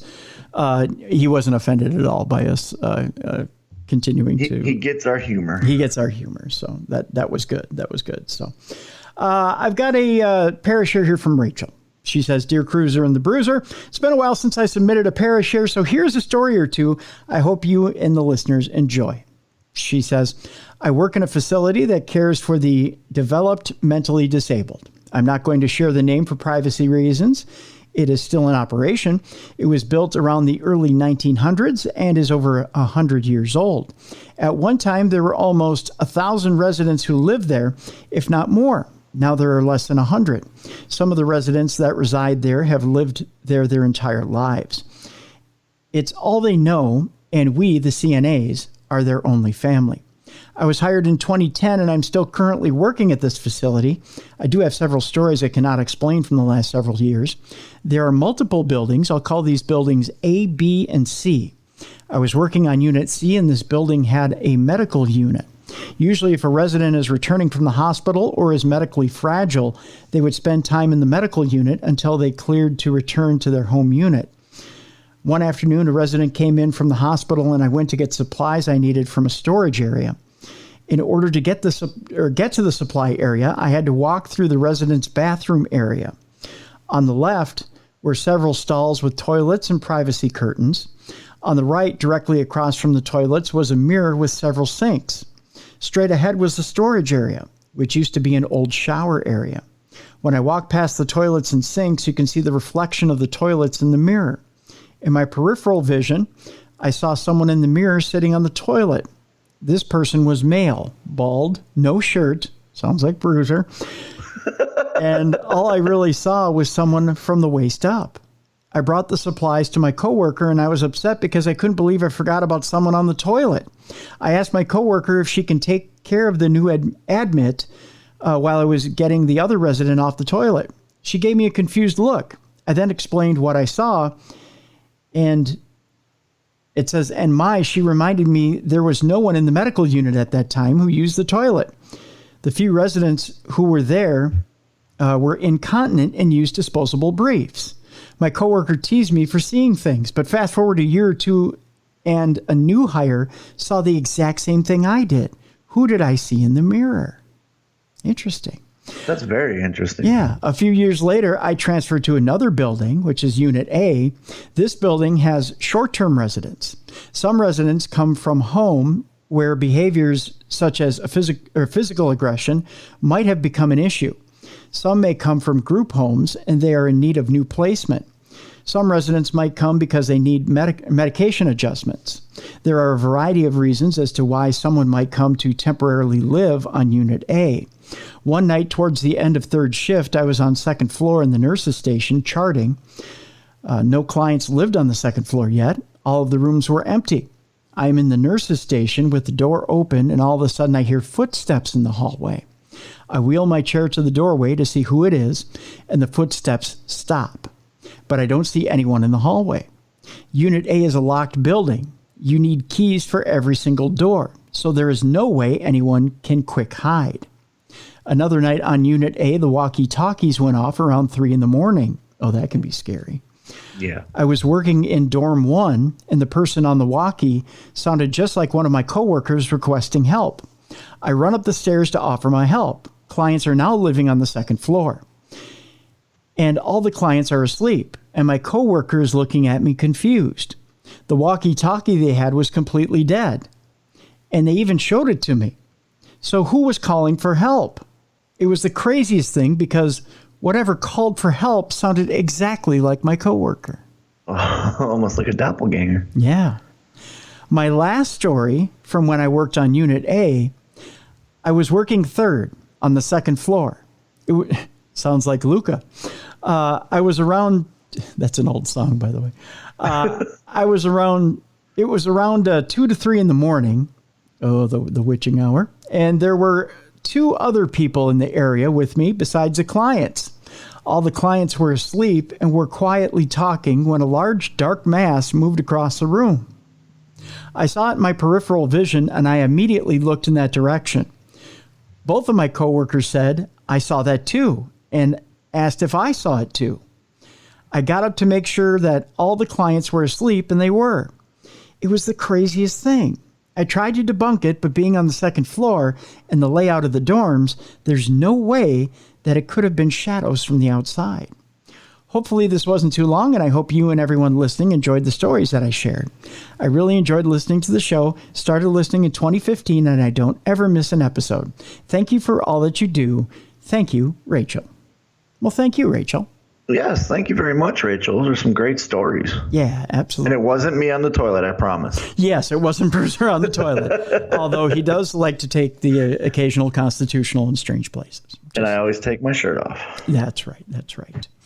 Let's see here. Brian has a story.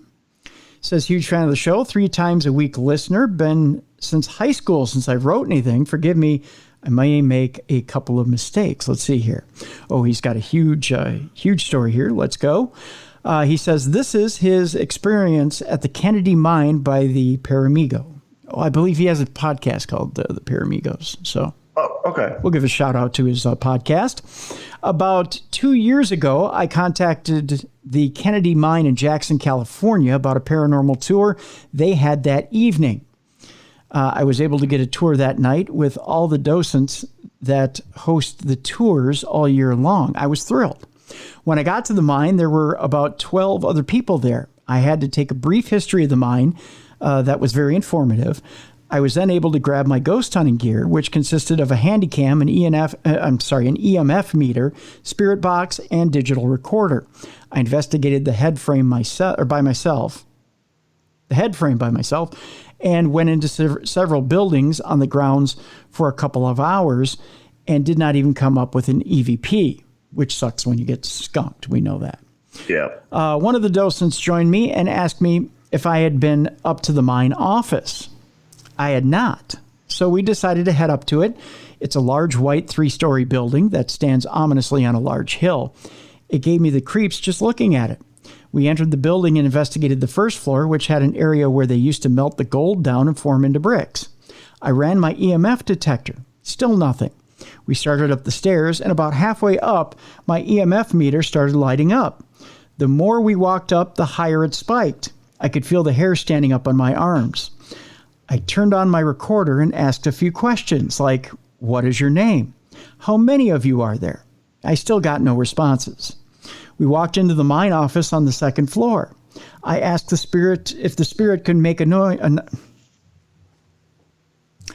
I asked if the spirit could make a knocking noise. After a few seconds, I heard a knock. I asked if the spirit could knock twice. I heard 2 knocks. I tried asking several things after that, and nothing happened. We decided to go to the 3rd floor. We walked upstairs and walked into a bedroom. There was a mirror on the wall. The docent started scrying with dowsing rods. I filmed her with my handy cam. The room was dark, and I had my infrared on. She was asking questions. As she was doing that, I saw a huge blue orb fly into the back of her neck. What was strange is my screen is black and white, yet I could see a huge blue orb. A few seconds later, I saw 2 smaller orange orbs fly into her arm, and she moved her arm when they did. I continued to watch what she was doing. All of a sudden, I felt the hair stand up on the back of my neck, and I could feel electricity. Then the whole back of my body felt like a wave of electricity was touching me. It freaked me out. My pulse shot up to 120. I ran down the stairs, and I had to get outside. After about 10 minutes, I felt better. The docent found me and asked if I was okay. I told her what I saw and what happened to me. She just smiled and said, "The spirits must like you here." I told her I thought that something was trying to enter my body. I had never experienced something like that before. She said, "That happens sometimes." I said, "Yeah, I think I saw it." Interesting, huh? Yeah. Yeah. Well, Brian, thank you for that story. Yeah. And it's always, I don't know about you, but when you're hitting, you're getting those misses all the time and nothing's really happening. When something finally happens, there's that adrenaline rush. Yeah. And I was there with him when he was describing it. It's like, oh yes, there it is. Yep. Most definitely.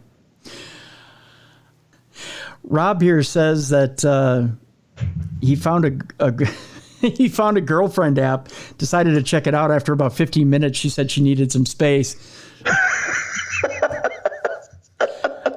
I don't think I'm going to play the YouTube deal, but it's kind of funny. So there's that deal. Wes has a deal here.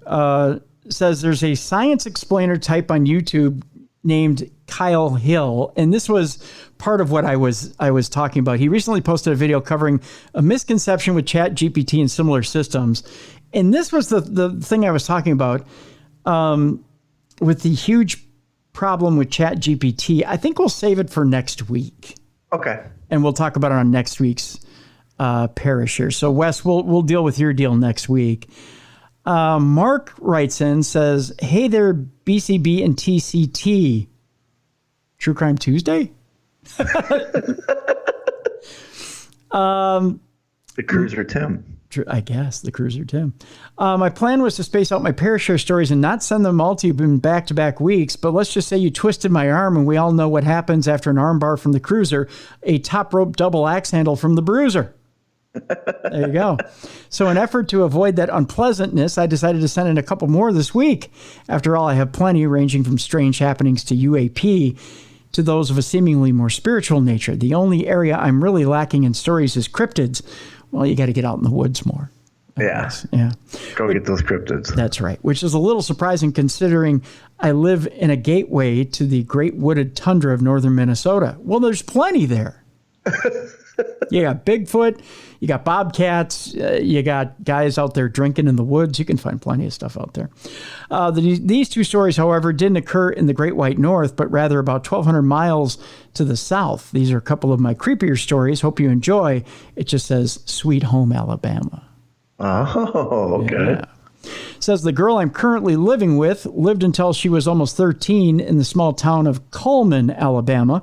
Cullman is located about an hour north of Birmingham and is a very rural area surrounded by many farms. One night when she was around 11, she decided to have a sleepover at a friend's house as her friend's parents would be out of town. Oh, convenient. And it would be just the two girls there. I feel like a wink wink should come in here. I don't know. The home was located in a secluded area out of town a ways. The girls spent the night watching movies out in the living room, and as the night began to get late, they started occasionally hearing tapping sounds coming from the curtain picture window directly behind their heads. Being alone in the house and not brave enough to pull back the curtain and look outside, they just ignored it and continued watching the movie. Suddenly, they both noticed the kitchen, which was directly in front of them through a wide cutout in the wall, light up with a bluish glow. Oh, okay. Yeah. So maybe they should have answered the taps. Maybe. There was a light moving around in there, and her friend convinced her to go with her into the kitchen to see what was going on. Oh, of course. Don't know if that's a good idea. Upon entering the kitchen, they both saw a ball of bright blue light hovering up and down in the kitchen. Yes, an orb. But this was no camera artifact or piece of dust or insect flying past a camera lens. They were seeing it with their own two eyes. Her friend grabbed a bat as the orb moved to hover over the kitchen table. I wonder if it was a single, double, triple, or home run. That's just myself putting that in. Unfortunately, instead of swinging for the fences at the softball-sized object and attempting a walk-off homer, thanks for the sense of humor, fear got the better of the two, and they fled for the safety of her friend's bedroom. They ran as fast as they could through the bedroom door and turned to slam it shut. And when they turned, turned, the orb was already there, hovering just outside the doorway. That is terrifying. I hope she still has the bat. I hope so too. Now, terrified beyond belief, they slammed the door and jumped into bed. Too scared to sleep, they stayed up until morning. The orb was not seen again, but the tapping, which had now moved to her bedroom window, stayed with them for the rest of the night. Yeah. Whatever it was really wanted their attention. That's right. Now, for the second story, he says, I believe it's a he. Yes, it's Mark. I'll finally be making an appearance. Well, thank you, Mark. This happened back in the spring of 2017 when the girl from the first story and I decided to take a road trip to visit her aunt who still lived in Cullman, Alabama. As luck would have it, we were allowed to stay in the very house she had grown up in when she lived there. As her mom's second husband still owned it, her aunt was also living there as she was dating the man's son from his first marriage. I know it all sounds very Alabama, but I assure you there was none of that going on, he went on to say. So anyway, she had told me stories about when she was a kid in that house, how she would see a child-sized black form go darting through the house on many occasions. She would also see it go in or around her dad's room, which was separated from the rest of the bedrooms by the kitchen and the living room. When she was grown, her grandma admitted to her that she had seen this thing too. Neither of them felt any fear or bad feelings when they had seen it. So now, many years later, she had returned with me in tow. It was right around midnight, and her aunt and boyfriend had gone to bed. Our bed consisted of a mattress on the floor in the living room. We were in the kitchen talking while I was making food, and suddenly she stopped talking mid-sentence, so I turned to her just in time to see a broom that was propped up next to me go flying onto the floor. Do your chores. Exactly. I saw a look in her eye and was about to say, okay, stop trying to scare me, as she was given to pull pranks. But as I walked toward her, I saw tears welling up in her eyes, and I knew she was serious. She told me she saw the black thing, now not child-sized, but around 6 feet tall. It zoomed out her dad's old room, past me where the broom fell, and shot down towards the other bedrooms. This time, she had a terrible sense of dread. I finished up what I was doing, and we walked around the corner to go lie down in the living room. Only there was one problem. Her aunt's boyfriend, a guy of around 350 pounds, was sprawled face down across our mattress, like he had barely made it there and collapsed. She ran in to get her aunt, while I tried to rouse him with no luck. Her aunt had no idea what was going on and said she didn't even notice him leave the room. Back in the living room, her aunt was finally able to get him to come too. He had no idea what was going on, or what he was doing out there, rather, and had no memory of it. Once they had gone back into their room, the girl I was with went outside to find some reception and make a call. Maybe 10 minutes later, she came bursting back inside and said, "What was that?" I told her I didn't know what she was talking about. She told me she had been sitting outside with her back against the porch door when there was a loud boom and the house shook. I was right on the other side of the front door and heard and felt nothing. Well, that's it for this week. Hope you guys enjoyed. And that's from Marky Mark. Thank you, Mark. Oh, I did enjoy. Yeah. And Picked up a 300-pound man. Wow. Yeah, a 300-pound man. Put him on the mattress. Yeah. Matthew continues. He said, I need to add when I saw it on the stairs. I think, let me see. What did I read from Matthew? Did I read from Matthew? No, I don't remember Matthew. Did we play something from Matthew? He said, I need to add when I saw it on the stairs, even though I had no visuals of a face, I could tell it was looking at me, only at me, just such a gut feeling. Felt like whatever was happening, it was draining me in a sense. Was that something we played from him last week? Was he the one with the child? I don't think so. No. That was Kevin. Yeah. Well, that's in reference to something Matthew sent in to us. So there you go. So that's Parashare for this week. Some good ones, too. Yeah, some good ones. Wow, you guys are going above and beyond. These are great. Yeah, so there you go. That is our Parashare for this week. Again, if you have stories, folks, keep them coming. Yeah. Send in your emails to tim@darknessradio.com or go to darknessradioshow.com. Leave us a voicemail. Again, you have a 2-minute voice note you can leave by hitting that blue button. If 2 minutes isn't enough, hit that blue button again and leave us a continued voice note. I'll stitch them together. I'll play them here on the show, or leave us the old-fashioned way. Just leave us an email at tim@darknessradio.com. We'll get your emails right here on the show. Okay, the last few stories of today's Parashare. We'll start with death, Bruiser. Ooh. And death the old-fashioned way by trample. Ooh, bad way to go. Yeah, this one comes to us from Tom. Thank you, Tom. That's got to herd. I hate jokes like this. Indian men are volunteering to be run over by cows in an Hindu ritual that's said to bestow good luck.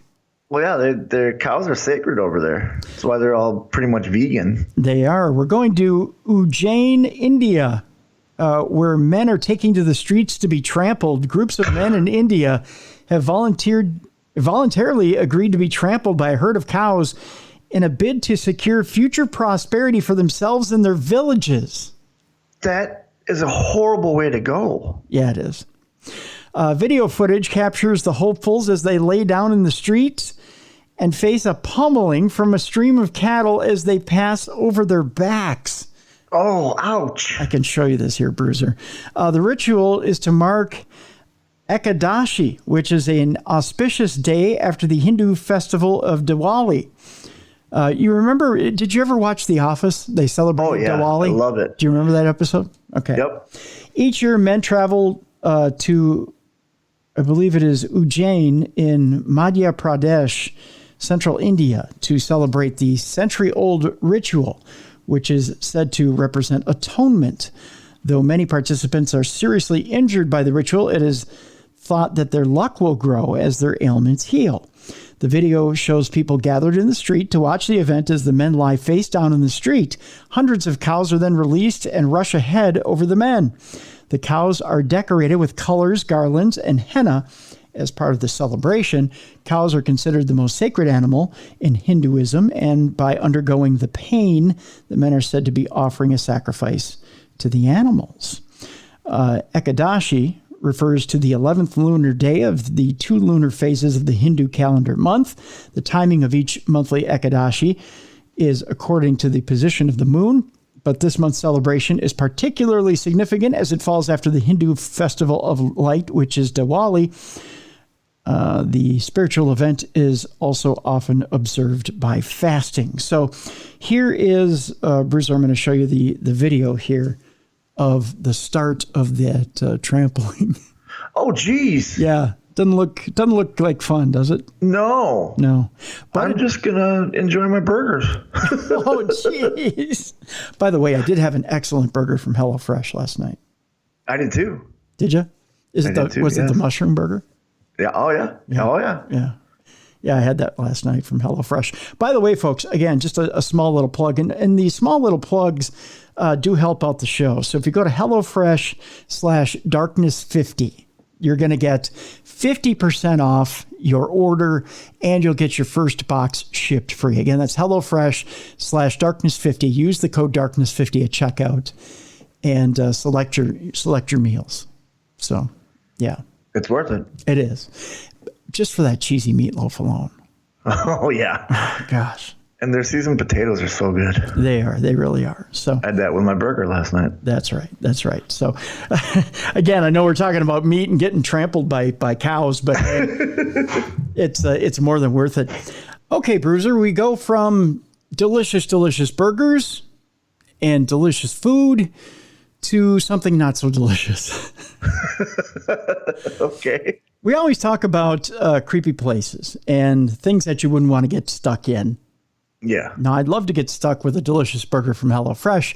I would not like to get stuck in a 120-year-old house and find creepy stuff in it. Yeah, no, that I'm checking out on. Yeah. Eerily enough, a man found a sex dungeon, as they're terming it, under his 120-year-old house that he had just bought, filled with creepy books. Oh. Now, this, we should warn you, is the NSFW part of our program, the Not Safe for Work part of our program. So we'll give you a couple seconds here to let's just say, get your kids away from the listening device, get your boss away from the listening device, put in your earbuds. We'll give you 5, 4, 3, 2, 1. Here we go. A man, it's true here. There's a little bit of a trigger warning here, as a man has taken to Reddit to share how he discovered a secret room under his house that has been untouched for around 30 years. But it was filled with some rather concerning personal items. We'll tell you about those items here. Now, with our audience, you may be a little excited to hear what was found. Some people may go, oh my God, no. All right. Now, the next two stories are a little concerning. All right. I'll give you that. Okay. All right. Then the last story is kind of funny. I'll give you that. We're going to end on a funny note today. In a little bit of what we'll call kismet, or the universe saying, here's your tip of the cap.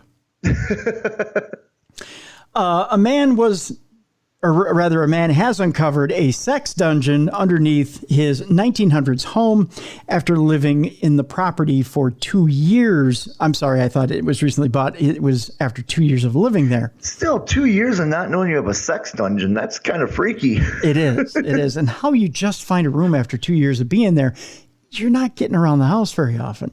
No, I'm going to have to start looking around my house. I hope there's no sex dungeon here. Oh, yeah, you probably should. Yeah. Yeah. I mean, I've been in every room and I've been under the house and everything, but... You know what I haven't done? I haven't actually gone into... There's a crawl space right across from the studio here. Yeah. I really haven't gone back there. Well, you should. Might be a sex dungeon. Might be a sex dungeon. A man has uncovered a sex dungeon underneath his 1900s home after living on the property for 2 years. He explained how he encountered plumbing problems and went down into the basement to investigate the issue. Now, do you have a basement in your home? No, we have a crawl space. Okay, all right.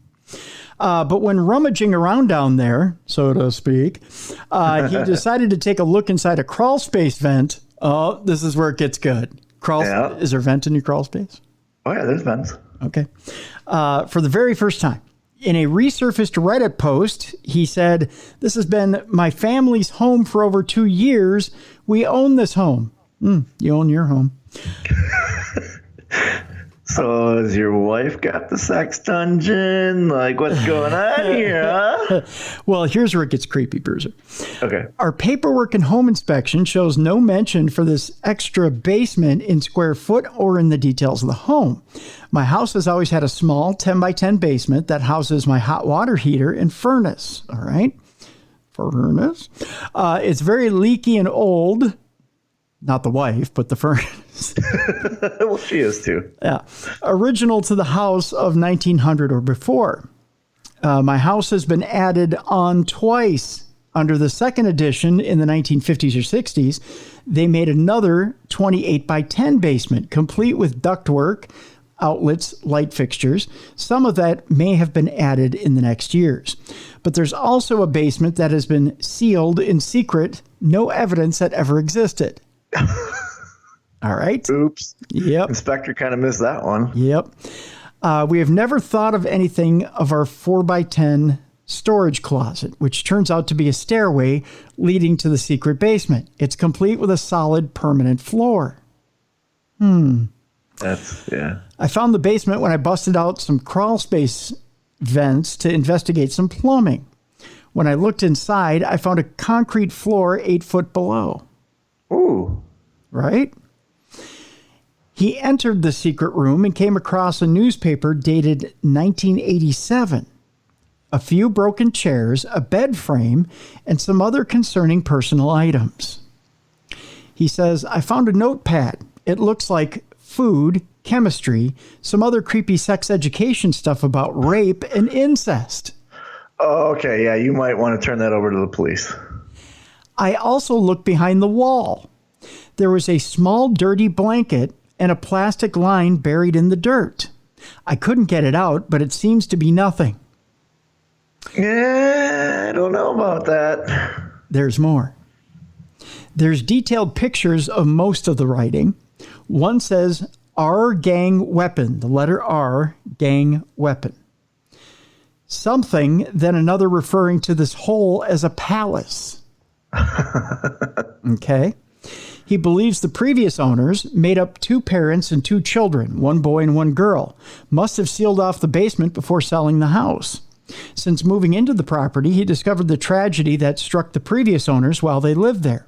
He said the girl died in a tornado at 30-some years of age. The father died at a local nursing home. The mother died at the hospital. And on the day of her funeral, her 55-year-old mentally disabled son, who had never moved out, died in the home. Strange. Yeah, it's real creepy. The basement was sealed during the family's ownership, and because of the deaths of the entire family, I may never find out why they boarded up and sealed tight this finished and dry 28 by 10 basement. I want to open it up and finish it, but its past worries me. Yeah, especially when you're finding it's essentially a sex dungeon, a rape dungeon. Mm-hmm. Commenting on his post, one user said, "Congratulations on discovering the kill room." Right? Yep. Another user added, "Are we going to pretend that this wasn't a sex dungeon? Totally looks like a sex dungeon." A third user said, "It turns out they had 3 children." One more user added, "Someone else suggested a tornado shelter. I think that's most likely." A way to bring logic into it. Yeah. Yeah. Yeah, because, in all the tornado shelters, you keep a bed, you keep a journal of incest. Yeah. I want to know what he unlocked when he opened that up. What spirits were in there that are now free to roam the house? I don't know. Yeah, right? Because something tragic had to have happened there. Let me show you the entryway to this. Tell me that doesn't creep you the F out. That is super creepy, especially since he used flash on his phone, so you see all the shadows. Yeah. Doesn't that look spooky? That's how a horror movie starts. That's it. That's it, Yeah. buddy. Yeah. And look at that door. Like, it's got, locks all over it. Yeah. Yeah. I'm going to put this picture up in the description of the program. And you guys... It's like a vault door. Yeah. You guys tell us what you think this room was used for. It's a sex dungeon. Bruiser, it's a sex dungeon. They probably had a SatanCon there one year. Just saying. I'm pretty sure. That way there's no protesters. That's right. No protesters there at the house. Our final story today, Bruiser, is quite simple. It's a matter of kismet. It's a matter of timing. The universe smiled upon this man and said, "Hey, we pay the ultimate tribute to you, sir." Okay, that's good. Sometimes the universe just works in mysterious ways. All the time. Yeah. Have you ever had one of those times where things just work out perfectly and you go, you know what? This is a sign that there's something else in the universe that's working in my favor. Oh yeah. I've had times like that. Can you think of one example real quick? Signing my contract with Ring of Honor. Like, everything just worked out perfectly. It was like all just lining up. I got what I asked for. Dream job, everything just all lined up. There you go. There you go. I have a story here, my friend, how we're going to end the show today, of a man who's found his calling. Okay. A man who discovered something that just screams, hey, you know what? This is it. This is my totem. This is my calling. This is my sign.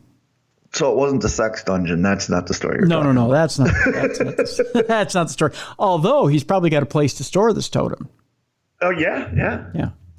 A man from Dildo discovers an iceberg shaped like a giant penis. A man from where? Dildo. He's from Dildo. It's from Dildo, Bruiser. He's not a dildo bruiser, but you know what I mean. Where's Dildo? Dildo is in Canada. Dildo is in Canada. Of course it is. Wait till I tell you what the guy's name is. Ken Pretty. It's the Pretties and Dildo, you know. That's right.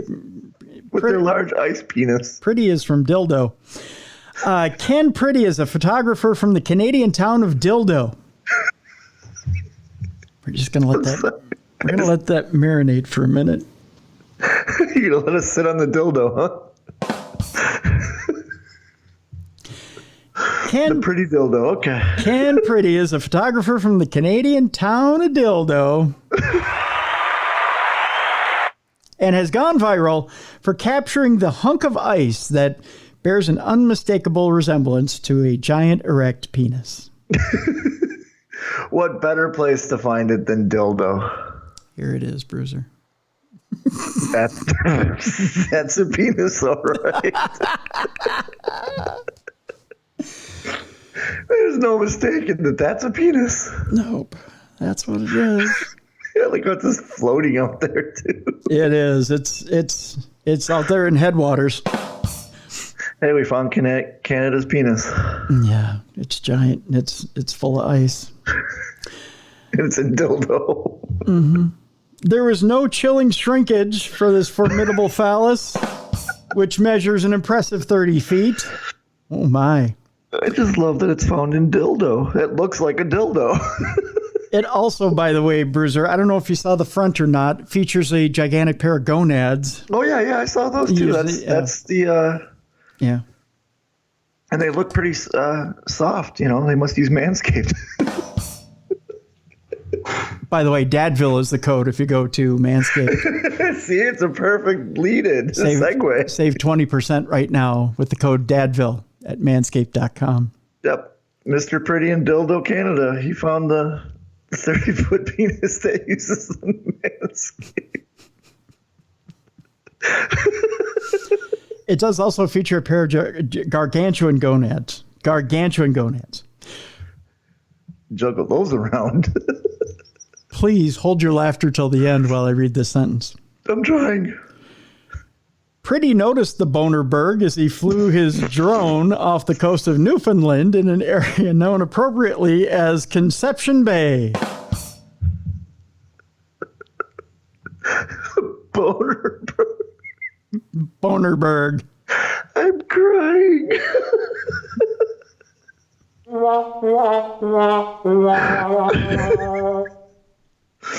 Only in Newfoundland, he told the outlet, laughing. What else could you do? I mean, you know. There's nothing else to do in Canada, right? I like how it's called Conception Bay. Conception Bay. The resemblance is, you know, it's good, right? It's unreal how much it looked like part of the male anatomy, Pretty said. The lensman told The Guardian, looking from the land, it wasn't quite clear. But once I got the drone out there, it was unreal how much it looked like, well, you know. And that every time I take my pants off, when you get closer, it becomes clear.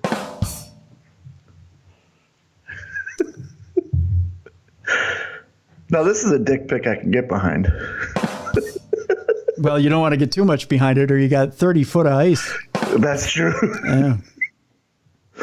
You know. It'll cool you down in a hurry. I don't know why that skipped, but I don't know either. It did. And that, Bruiser, was just the tip of the iceberg. As expected, the well-endowed monolith proved to be quite an icebreaker in social media, where one woman dubbed it a Dickieberg. I like Bonerberg better. Yeah, Bonerberg was much better. Because it's erect. Pretty told The Guardian that name is definitely stuck. Dickieberg. You just can't bounce on it too much, otherwise it goes down to 20 feet. Oh no. Somewhere there's a size queen that passed out looking at it. You want me to put that where? One person commented online, frozen stiff. Yeah. I think if you stick your tongue to it, it'll stick like in the Christmas Story. Oh, no. Another said, I thought cold water made them shrink.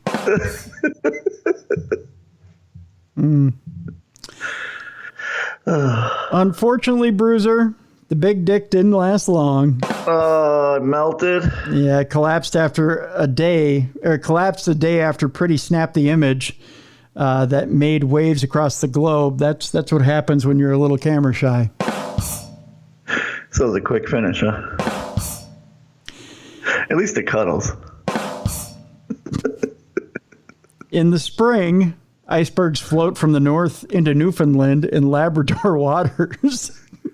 Can you just imagine this huge ice cock coming at you? It's just bouncing along. You're driving your boat like, what a dick. Okay, we found what sunk the Titanic. So it floated north into Newfoundland and Labrador waters where tourists and residents eagerly await their arrival. Oh, I'm going to tell Mrs. Bruiser she's going to start eagerly waiting my arrival.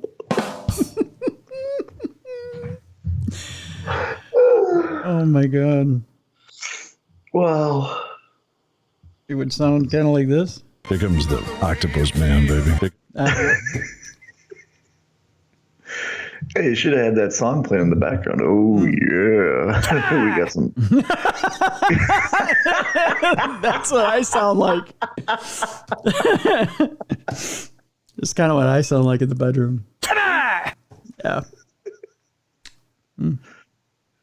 Which song is that? Would that be the, that would be this one here. I think.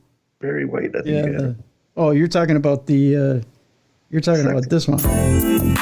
Yeah. Now we can talk about Bonerberg. Wasn't he? Didn't he wrestle in WWE? Bonerberg. 30 feet of pure ice pleasure. You only got to spend a day with it. Not even. Oh yeah, baby. It's all about the Bonerberg. You know, once you go to lick, you gonna stick. Come to dildo, we did. Come to dildo. That's where the guy was from.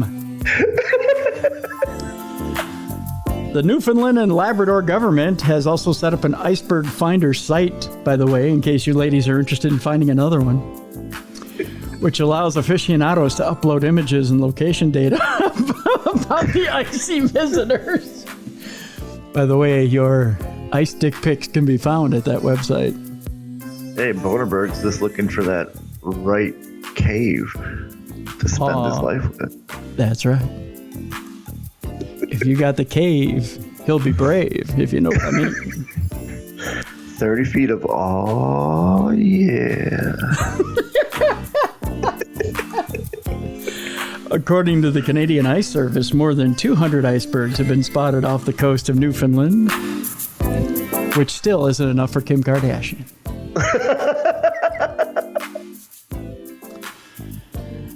They've been spotted off the coast of Newfoundland alone as of last week. He's just looking for the one.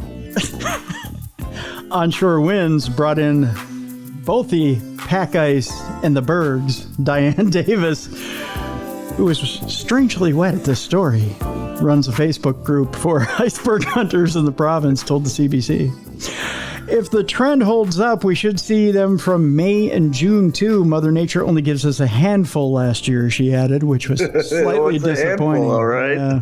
Hey now. Hey. I don't have my rim shot up. That's what she said. Bonerberg got that blue chew. Yep. Yeah, blue chew. Pretty noted that the name of his hometown adds to the hilarity, by the way. It's all in good fun. Everyone worried about the cost of living these days, he told The Guardian, but if this bird can put a smile on people's faces, it's all worth it. I think it's going to do more than put a smile on people's faces. There might be shock, awe, and horror. Yeah. So Till it finds its vagina sickle. Oh, God. Jesus. Wasn't that a Russian thing, the vagina and sickle? Yep. Well, that's a good note. Yeah, that's a very good note. We're going to end it on Bonerberg, aren't we? We're ending on Bonerberg. Tomorrow on the show, it may be a paranormal potpourri, I believe. We have a special surprise guest for tomorrow. or we may be doing something different tomorrow. So exciting times. Yeah, exciting times here on the show. That dildo story might have thrown off our guest for tomorrow. So there you go. 30 feet's too much. 30 feet is too much. That's for sure. So tomorrow, we may have driven away most of our guests, but tomorrow we will have a show for you. That's for sure. Just a little bit of a surprise. That's for sure. So we'll have a little bit of a surprise for you tomorrow. Bruiser, you are off this weekend. I am. I'm off next 2 weekends. So. That's for sure. But if you'd like to be trained by one of the best in the pro wrestling business, Bruiser, how can they get a hold of you?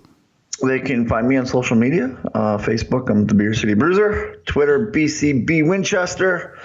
Instagram's Beer City Bruiser. Or just go to amlwrestling.com and click on the training, and it's got all the info. There you go. We have a few new students, and I'm excited for their future. There you go. I will be up in St. Cloud on Saturday. I'll be on KNSI from 7 a.m. to 9 a.m. in the morning, Central Time. If you are up early and just milling around, drinking your coffee, doing whatever you do, give me a listen. Yeah. Why not? You can get some Jelly Bean and Julia's.